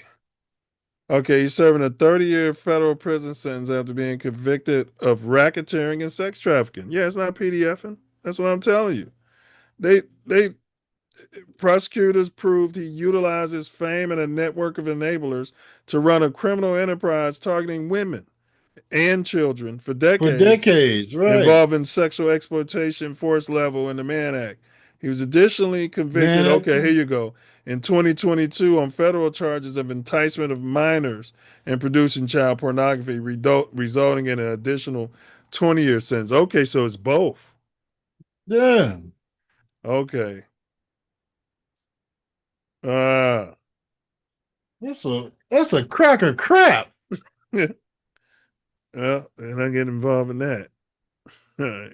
Yeah, no. You know what I mean? Yeah. Okay. All right. See, that's why. Okay. All right. Yeah. It was. Because what's her name? She was the prosecutor in Illinois. She didn't see a case, and the feds came in and said, we're going to violate his constitutional rights. Yeah. They picked him up off the street. They gave him a no bail, and he hasn't seen the light of day since, except through the window or in the yard. Sounds like Double Jeopardy, but child pornography. He was producing that. Okay, Yeah. I'm gonna have to go through the case and see what the hell was going on. It was like he just got thrown under the jail. Yeah, he is thrown under the jail. I'm gonna be 80-something years old when he get out, if he ever gets out. And I don't know if they ever proved it. That's what I'm saying. You don't get right. Yeah. That was fast. And then your boy Diddy made the documentary. Not Diddy. 50. 50 and Diddy was in the hot tub together. Nobody talking about that. All right, let's move on. We got we got the head coach, BJ Rossini. So we kind of covered this. And her talking about, there's a coach that I got on the phone to beat my ticket. Well, people filed a Freedom of Information Act because I was thinking it ain't too hard to. What city was she in at that time? We could figure this out, and somebody did it. Here we go. Watch this pig, and then compare it to how he talked to the colored. Big ups, y'all.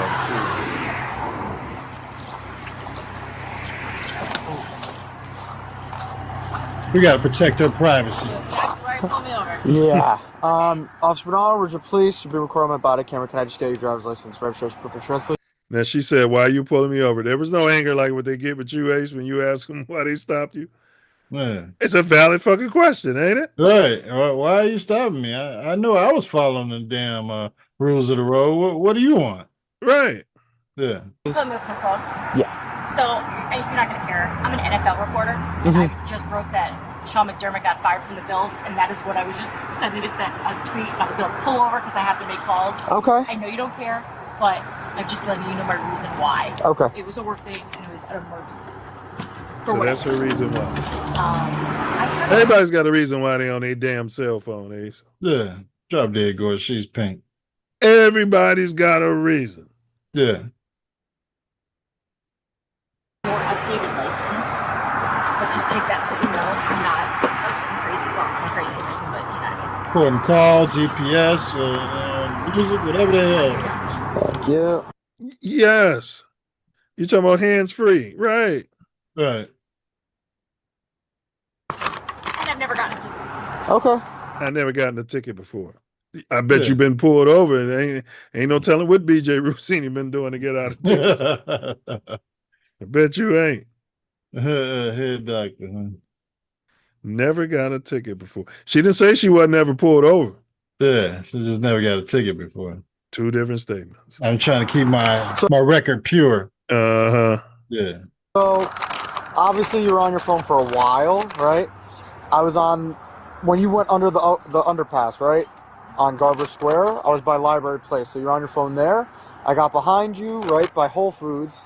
You continue to be on your phone, right? I understand you have a job. Stalking. It's like they Like, I got behind you at Whole Foods. I mean, he could have just went on his intercom and said, "Get off your phone, or I'm gonna write you a ticket." Yeah.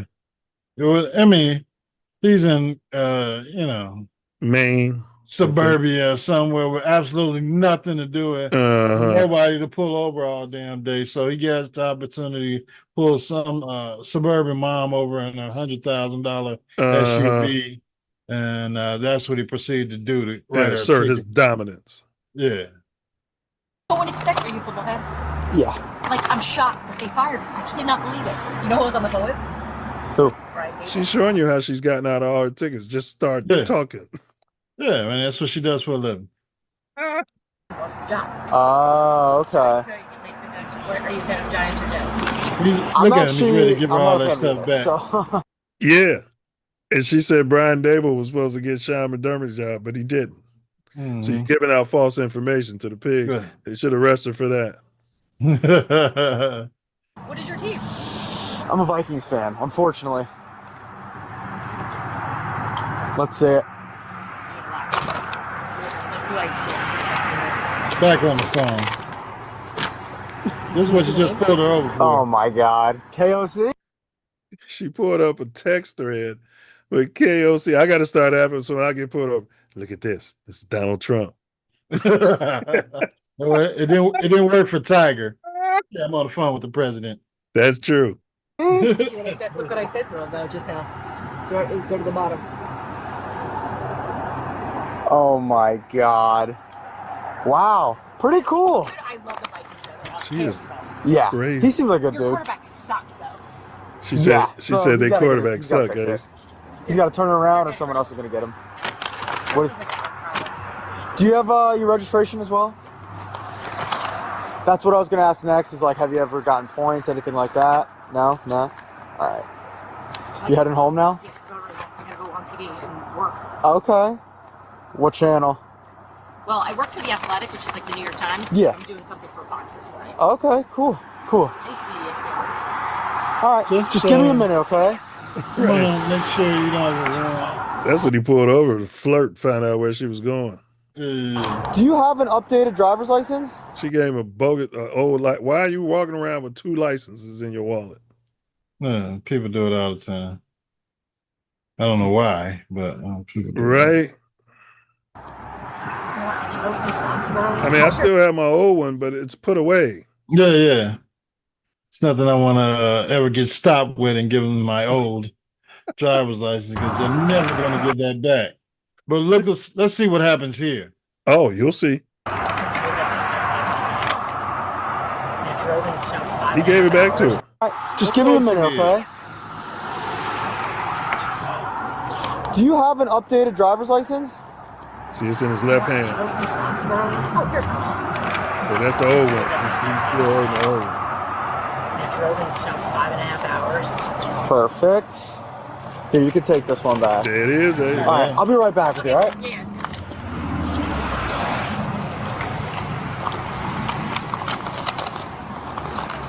Now he's going to go back and run some numbers. Perfect. Being fucking.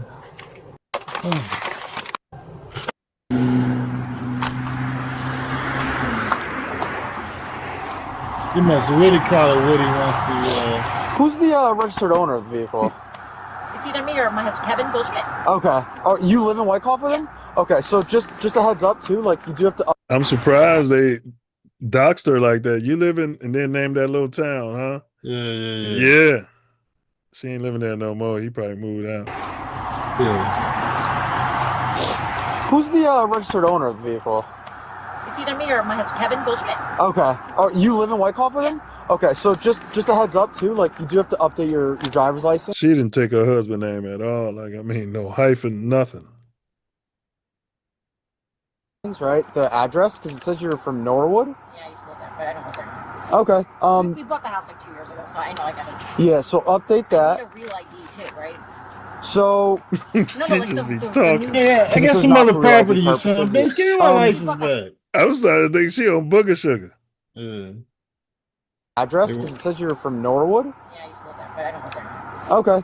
We bought the house like 2 years ago, so We I know bought the I got house it. like 2 Yeah, years so ago. update that. I need a real ID too, right? I need a real ID too, right? No, like the new. Because it says not for real ID purposes. Yeah, it's a pain, but you do have to get that. I swear it's not an excuse. I literally can't get it. You don't have to get it. And she's getting off the subject. Right. She's And he's more than happy to. Yes.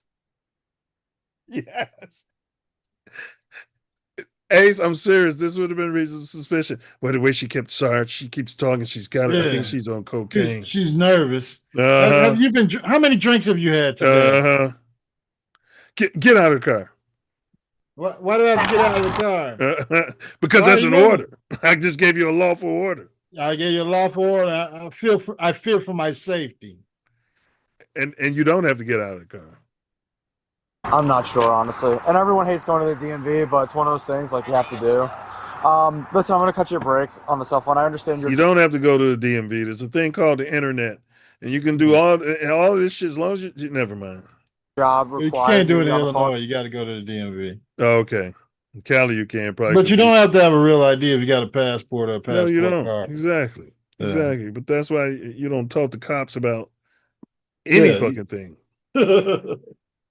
A lot. Just try to wait till you get home, okay? You hear this, Ace? So he stopped her. He gave her a warning. Yeah. Then he stopped her and he said, "Try to wait till you Try get to home wait in the till you future." get home. I know you're working. You're talking to important NFL people, and we don't know whose address this is on your damn license, but good luck to you and God bless. And try to stay off the phone. It'd be like stopping me from driving recklessly, and then the cop says, "All right, I'm gonna give you a warning, and try not to drive recklessly anymore." Yeah, try not to hit anybody on your way home. Yeah. Well, she's drop dead gorgeous.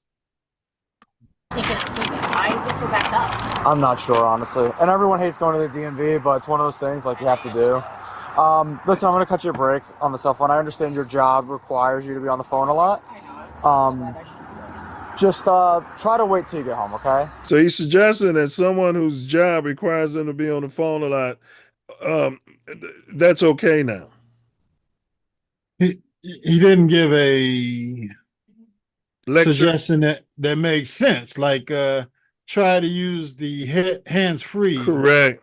If you're in your vehicle and you have to talk to someone. Hey, I know you got to be on the phones job. for your job, but what you're doing is illegal. You can cause an accident. The people of this state have said that this is illegal, and if we catch you on your phone again, you will be ticketed. Yeah. You can call a crash out here. Nobody gives two shits about who you're talking to and about what. Sean McDermott getting fired. Pull your ass over and talk about it. Correct. Yeah.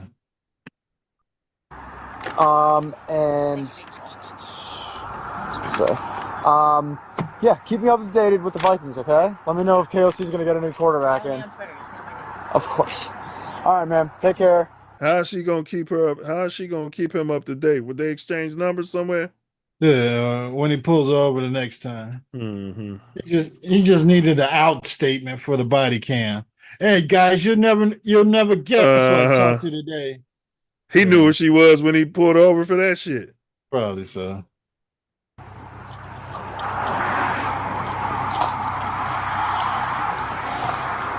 Cops are Let me go and find me a minority. A poor minority. Poor one that I know can't afford to pay the ticket. And might have a warrant. So that's her. And the issue with this, Ace, she went on a podcast prior to this, and her story was, which we had covered. Her story was, I got pulled over and I FaceTimed the head coach and allowed him to talk to the officer, and the coach got me out of the ticket. And then that's literally what happened. Fabricated the whole fucking thing. It's entertainment. Yeah, but when you're working for the New York Times, you're supposed to have more integrity than that, allegedly. Allegedly. I mean, they're all lying. I mean, she did whatever she had to do to get the story, and that's come out, of course, in this span of her downward spiral in the media. Man, so the legend Chris Johnson, I think he's 42, he's young, 30, battling ALS, Lou Gehrig's disease, bro, man, damn. Yeah, and I didn't know it was still a thing, as far as being a active disease, Lou Gehrig's disease, but I guess it is, and to see him communicating with the computer and punching on the computer to talk. Wow, that was that was tough to see. Man, he got kids and his wife there by him, man. Like, and it just came on him. No family history, Yeah, that's quite strange. Yeah, and his voice, that they did a good job with the AI that does his voice, though, because if you didn't know, you wouldn't know he was talking to you through a machine. Right. As opposed to the dude, Wordsmith, always be talking about that scientist. And I even said on that show, I'm like, man, why don't they upgrade that, bro? I had a story like that. They could upgrade that and it could be a better voice, man, but. Man, hey, they ain't got Chris Johnson insurance policy, I guess. I don't know. He's got it. Or donors. But Chris Johnson, he said, yeah, man, they gave him a very short prognosis for survival. But he said they found some doctor and she was willing to use experimental treatments and stuff like that. And that's extending it. That's fucked up, man. Like, was that you know here? What I'm saying? Was that here or was in some other shithole country where they allow you to drink the baby placenta? Yeah. Not sure. I watched the video, but they didn't really say where. So it probably wasn't. If it was here, they keeping it on the low. For sure. Yeah, they don't like using no experimental shit. Not in America. Well, no. Yeah, damn. He's a good dude, bro. Like, yeah. That's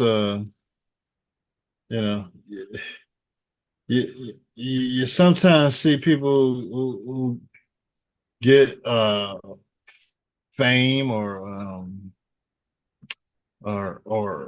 money or good life, and some of them have a price to pay, and hopefully, unfortunately, was this his price to pay, or that is a good point, Ace. Was this just an unfortunate winning of a non-beneficial lottery? Man, that's Lou Gehrig's disease. Wow, bro. He said he was being Mr. Dad, bro, and loving it. He said he spent his time with his daughters. He got young girls. You know what I'm saying? And said he had trouble, like, gripping stuff. Mm-hmm. They think it's like a pinched nerve or something from, football. Football, yeah. You get hit over the head with that shit, bro. Wow. That's tough. Man, Godspeed to that brother. Y'all send some prayers out to him and absolutely, him and his family. Yeah, 100%. All right, I got a short video, and then we got just one last thing I want to talk about, Stinky. But this one ain't part of the thing, so we don't want to spend a lot of time. But look, this is in Newport Beach yesterday. Newport Beach waking up to a mess this morning after celebrations got out of control. Fights were recorded breaking out across the city, a lot of them going viral on social media. Witnesses telling us there was alleged looting at businesses, including the pavilions on West Balboa Boulevard. You can see in just a second the food and debris scattered right there on the streets. There was a massive multi-agency response to that chaos. Around 100 arrests were made, and there are reports of multiple officers who were injured. We are working to confirm the exact amount of arrests and injuries, and we will keep you updated throughout the morning.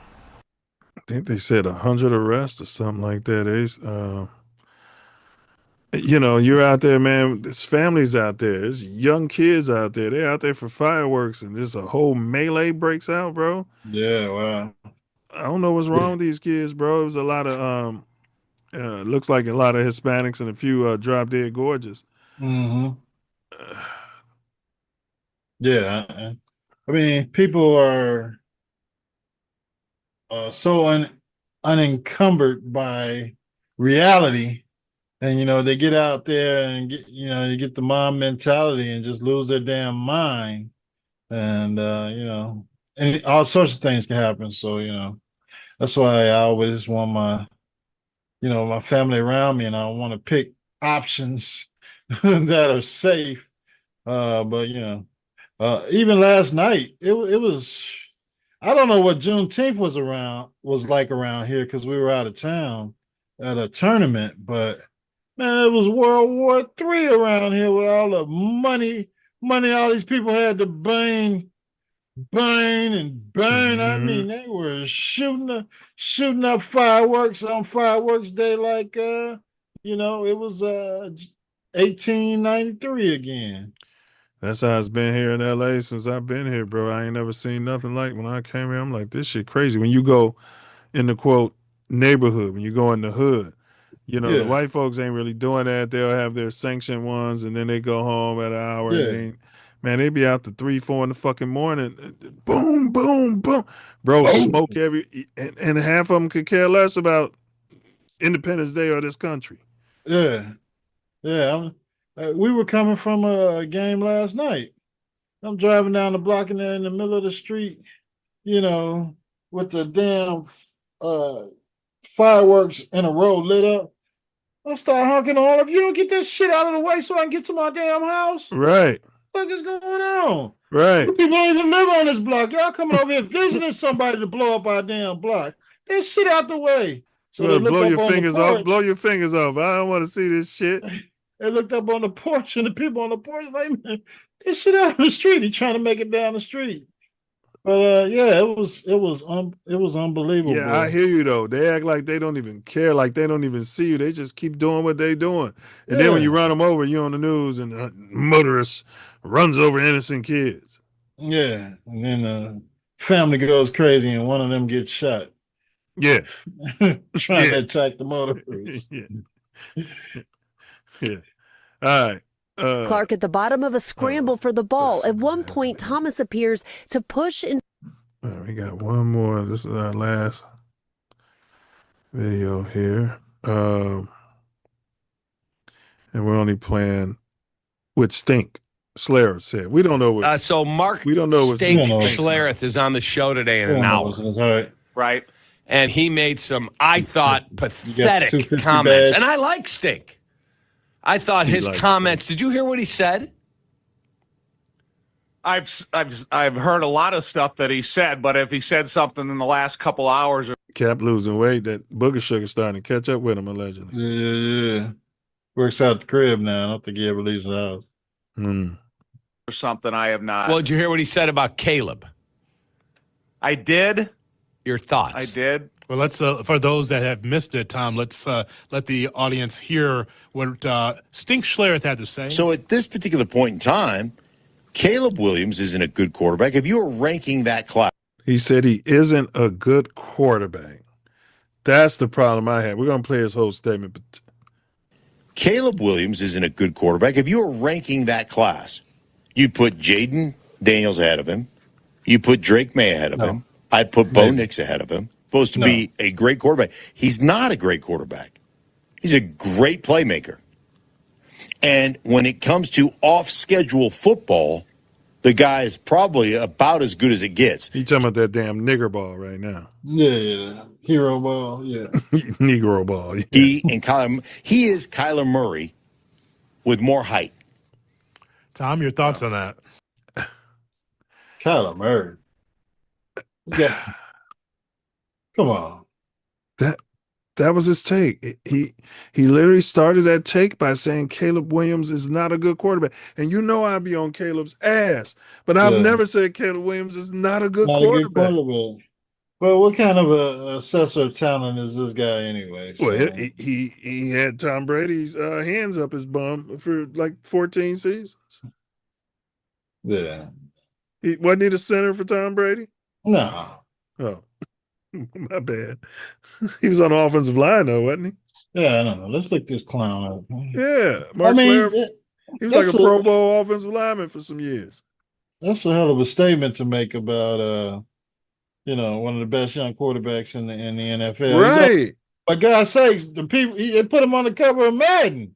You think they thought he was a bad quarterback? Yeah. That's that dog whistling hatred. Mm-hmm.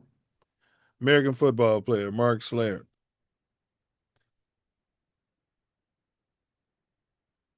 Washington Redskins and Denver Broncos. It was Peyton Manning's had his hands up his bum. Yeah. He was guard, though. He wasn't a center ace. So he played 12 seasons with the Redskins. I guess that's what they was called back then. And the Denver Broncos. Yeah, what is this? Fox Sports analyst. So there you go. Uh-huh. You don't like the fingernails and the running around. Yeah. Mm-hmm. Yeah, he's not playing traditional. That's what he was saying. Football. Yeah. Okay. That explains. And he grew up in Anchorage, Alaska. We know there's a lot of us up there. Yeah. Oh man, shit, boatload of them. But yeah, as a journalist or NFL analyst, he didn't learn to read until he was 7. I don't know if he still knows how to read. My bad. I had to like Trump said, I mostly read about myself. But did he say that? Yeah. He's like, what do you read? He's like, yeah, I read a lot. I always read about myself. Yeah. He's your president. He was trying to say he didn't say, so he came on the show the later that day and he's start trying to repeat what BJ, our head coach, said. No, bro, you said none of that. You said Caleb Williams is not a good quarterback. And you wouldn't even rank him in the top 5 of it. Well, maybe 5 in his draft class. Now, you can say he wasn't on a good team and didn't have a good head coach, didn't have a good offensive system when he came into the NFL. Thusly, he was sacked 60 plus times. But at this point, say he's not a good quarterback because he didn't make it to the Super Bowl or because he didn't win the Super Bowl are your only measuring sticks right now for him not being a good quarterback. Correct. The top 4 quarterbacks out of that draft have all made some noise in the playoffs. Yeah. Yeah. It's arguably one of the best drafts for as far as quarterbacks, quote unquote, maybe in NFL history. I mean, they call him stink for a reason.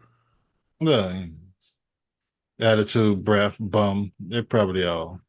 Yeah, he probably stink. You know what I'm saying? He probably, he's from Anchorage, Alaska. And he was a hog, a redskin.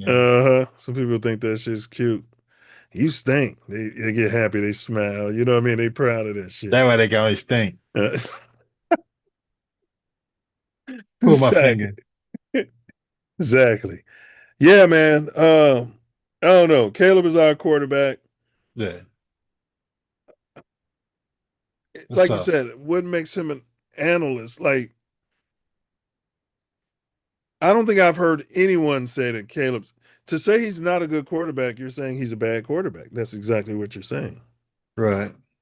And you're basing that off of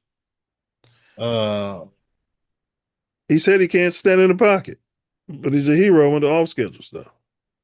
Basing that on being him playing under Eberflus in just 1 year under. But he saw this season, this past season. Yeah. Yeah. If he'd have said this after that first season, I would have agreed with him, but if he'd have said, I wouldn't be on his ass right now. Yeah. He saw what we all saw last season. Yeah. And I'm pretty sure closer than we saw it. So either you're just trying to be controversial or you want to get your likes up or you're delusional as far as NFL talent. But to say that this young man in the first year in this offense, right, is not a good quarterback is a hell of a statement to make. Hell of a statement. Yeah. That's it's almost malpractice. Yeah. If you consider yourself an analyst. Yeah. Or you're opening yourself up for litigation with such libelous statements as the guy on the cover of Madden that you never were on and never had the possibility of being on is not a good quarterback, especially after taking his team from worst in their division to a game away from first NFC Championship. A play away from the NFC Championship. Yeah. Yeah. And who played in that? And we would have had to beat who? We would have had to beat the Seahawks. In Seattle. In Seattle, yeah. Oh, that was going to be a tough one. It would have been great experience, though. It would have been great experience for Milz. He'd have had his pumps, his special color nails. That would have been a good, Nails, he downloading information now. Yeah. I think he ain't learning. He would have got something done. He would have figured some things out. He might have had a good game. He might have had a bad game. He might have had an in-between game, but he would have learned from the experience. He would have learned. Him and his coach and teammates. And I've been, speaking of the Bears, I've been looking at replays of his top plays for the year and all the comebacks. Yeah. And their defense was atrocious. I mean, I know they were we knew that. Opportunistic. they were shit. They were opportunistic last year, but they had to make all those changes. Those guys were atrocious. They were building Eberflush's image. Yes, but Justin Fields got blamed for all the losses. Yeah. And Diesel still wants to do it, but those guys were absolutely atrocious. Even with the Kevin Byard and the 7 interception, that guy couldn't cover anybody or anything. Man, they were slow as fuck. Yeah. So to see them make all the moves they made to go get some damn speed on the defense, some dogs out there, I think it's definitely going to make a difference this season for the Chicago Bears. And they said he's got a better command of the offense, calling those layered calls. They said at camp, the mini camp, he was getting them in and out of the huddle quicker. They said Nail's been like, if he's gallivanting around, painting his fingernails and going to Fashion Week with the baby, fine. Yeah. But he's been in this playbook. Yeah, he got, it's digital, so he can, have the playbook read itself to him, or look at it while he's getting his nails done, or on the plane to France or England or wherever he's going for Fashion Week. Yeah, but there's another year in it too. Another year, and you saw how he was. Once he went off script, he was really processing the plays at the end of the games of where guys should be, as opposed to how the defense was trying to trick him, into putting guys in the position of where they should be. He really knew where they should be on certain plays, and those were the plays that he was going with, and those were the plays that were becoming his magical comeback plays. So, and I think we'll see a lot more of that without the comeback part this upcoming season. Yeah. I pray that that's true, man. You got any more Bears talk, and then else we can get to the final words? Nah, bear down. Looking forward to training camp coming up pretty darn soon. We just hit July. So a few weeks. And get those slaves back out there, huh? A few weeks, we're going to get those horses back out there and try and whip them into shape. We'll have to, I hate to hold the reins back, but we're going to. You got to break them. Break them. He broke them too. Yeah, he did. Didn't play at all. Somewhere telling me, what's your name, boy? Toby. I don't want to play no more football. They renamed him and everything. All right, Karen, go ahead and let's get a single cam on Ace so he can give us his final word. Somebody's got to talk about the A1Cs and getting your bum inspected. Yeah, well, we are definitely keen on health and being healthy as men. All you men watching the show, go see your doctor.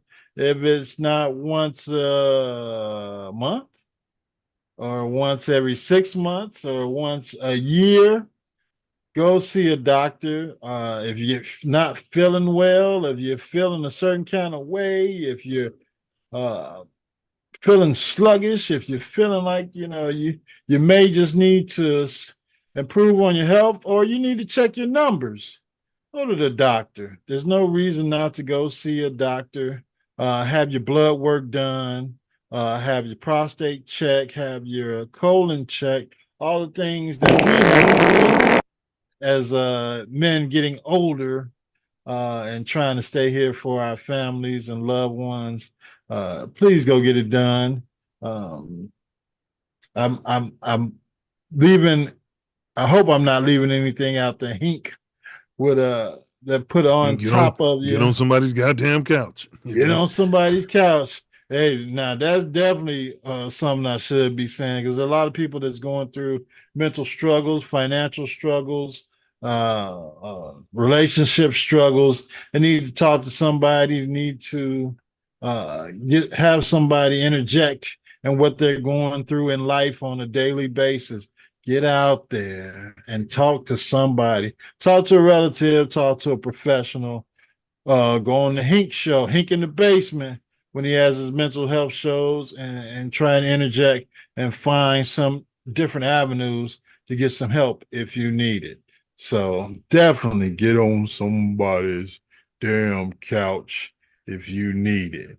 My final words are, I was happy to see the sisters out there competing at the Roland Garros in Wimbledon until, Serena, was it Serena? Yeah, Serena knee went bad. She had to get a knee drained. But Venus was still doing a thing, but Serena was had a bad knee, I guess, from all that crap she was taking to lose weight. Like, man, if you lost all that weight, why you got a bad knee? I guess that's a joint, it has nothing to do with you. But yeah, it was good to see them back out there. Now she's talking about playing in the U.S. Open. Hey, LeBron, slow down. They're gonna rub some of that Labalco on their knee. Yeah, no. Just hold on. Go for Wimbledon again next year as a doubles team. Once a year, come out there and do your thing. I know you don't want to wait that long, but there's no reason to go back. You slayed everybody in the women's game, and I know you might miss it athletically, competition wise, but I'm sure your body doesn't miss it. So if you had a chance to play doubles with your sister, I think I would enjoy that more than trying to go out and win a singles competition in the U.S. Open. So, or maybe that's what their plan is, to go back in doubles as sisters for the U.S. Open. But shout out to the Venus and Serena Williams. Hey, love your family. Love your family. Love your family. Love your kids. Love your relatives. We all get into it over stuff. There's some people you don't talk to anymore. Try and reach out and talk to them. I'm guilty of that as well. I'm not going to be a hypocrite, but love your family and do the best you can to be in contact with those who love you on a daily, weekly, monthly basis, and just love your family, love your family, love your family, because you only get one shot at this. I got family members that ostracize themselves about stuff they've done in the past, and maybe the family has gotten over it. I probably haven't gotten over some of the stuff that's been done, but there's nobody keeping you out of contact with your family. Your family still goes on. Your family still talks to one another. Your family still likes to get together, and they want to see you, your kids, your extensions of the family. So love your family. Everybody that's family, get back together, no matter what that person's done. Sometimes you think it's something that can't be overcome.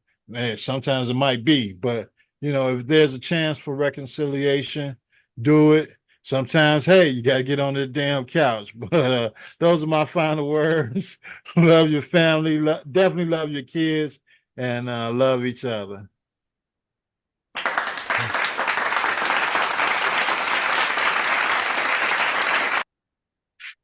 Powerful final words, bro. And there's something for everybody in that joint. Powerful final words out there. And before I do mine, these are our weenie in the butt final words, you guys. So big ups to the sponsors. We have a butt. We have a butt. Cool weekends in the morning, 97.1 FM. Cool weekends in the morning with Weenie in the butt. WQHG 97.1. 97.1.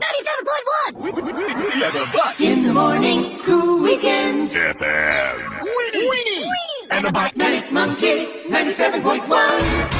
Cool weekends in the morning. All weekend long. Weenie and the Butt. In the morning.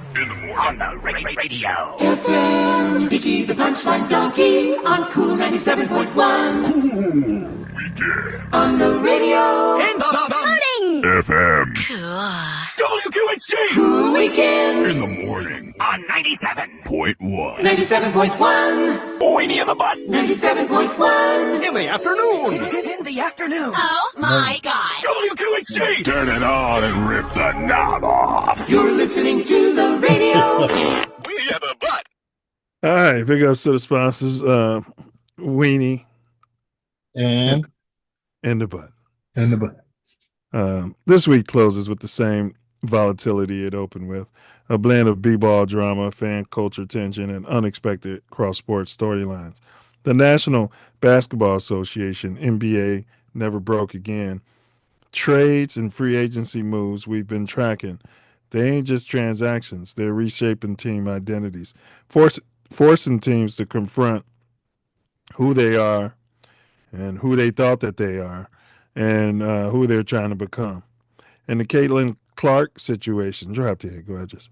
Her choosing to abscond from fans after they began threatening violence on Alyssa Thomas has become a sobering reminder of how quickly fandom can turn dangerous. With Alyssa Thomas still dealing with death threats, the conversation now extends beyond sports into this American culture we've created around athletes and race. LeBron James. His saga adds another layer of surreal energy to the moment.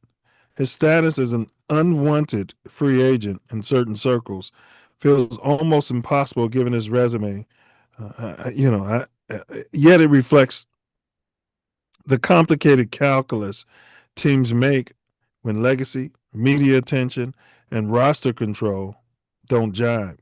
The viral LeBron statue, Mouthpiece included, created rendering, only amplifies the noise, speaking debates about timing, symbolism, and whether the league is ready to immortalize King James while he's still active. It's a storyline that feels both mythic and messy, exactly the kind of tension that defines modern NBA discourse. And then there's the curveball that ties the whole episode together. Mark Stink Schlereth stepping into the spotlight by saying Caleb Williams is not even a good quarterback. Even though Caleb almost took us to the promised land last year, first year in the new offense, as Ace just mentioned. Ignores all of that, subpar defensive players, okay? Many drop balls out there. It's a moment that captures the strange overlapping energy of today's sports landscape, where analysts cross lines, narratives collide, and every headline feels slightly tilted. As we wrap this episode, one thing is clear. The stories ain't just happening on the court or the field. They're unfolding in the culture, the conversations, and the unexpected intersections that make sports impossible to look away from. Thanks for rocking with us this week. Stay locked in, stay curious, and stay ready for whatever the week throws at us. On the field, in this political arena, and everywhere the two collide. This ain't just content, it's connection, and it means more because you're right here with us. Stay locked in. We appreciate the support and enthusiasm for the pod. If you have any more questions or need further information, feel free to ask. Stay tuned, stay passionate, bear down, and as always, Ace, until next time, FGB to the highest level of F-ivity. It's almost that time, y'all. Bear down. Slow down. I'm trying to enjoy the summer. You pushing us into fall already. No, I'm not pushing us to fall, but summer workouts are coming. Bear down. We got a White Sox World Series to win first. Yeah. Crosstown Classic. For sure. And Camp BJ is about to start to Ace's point. It won't be too much longer. So that'll be exciting. We'll have a lot more bear talk to unpack for y'all. All right, let's see, Karen. All right, there it is. Looks good. All right, take us away, Karen. Put a shovel on the ground. Breaking my heart, man. Yeah. Breaking my heart. You guys gonna get your little suburban stadium and your little,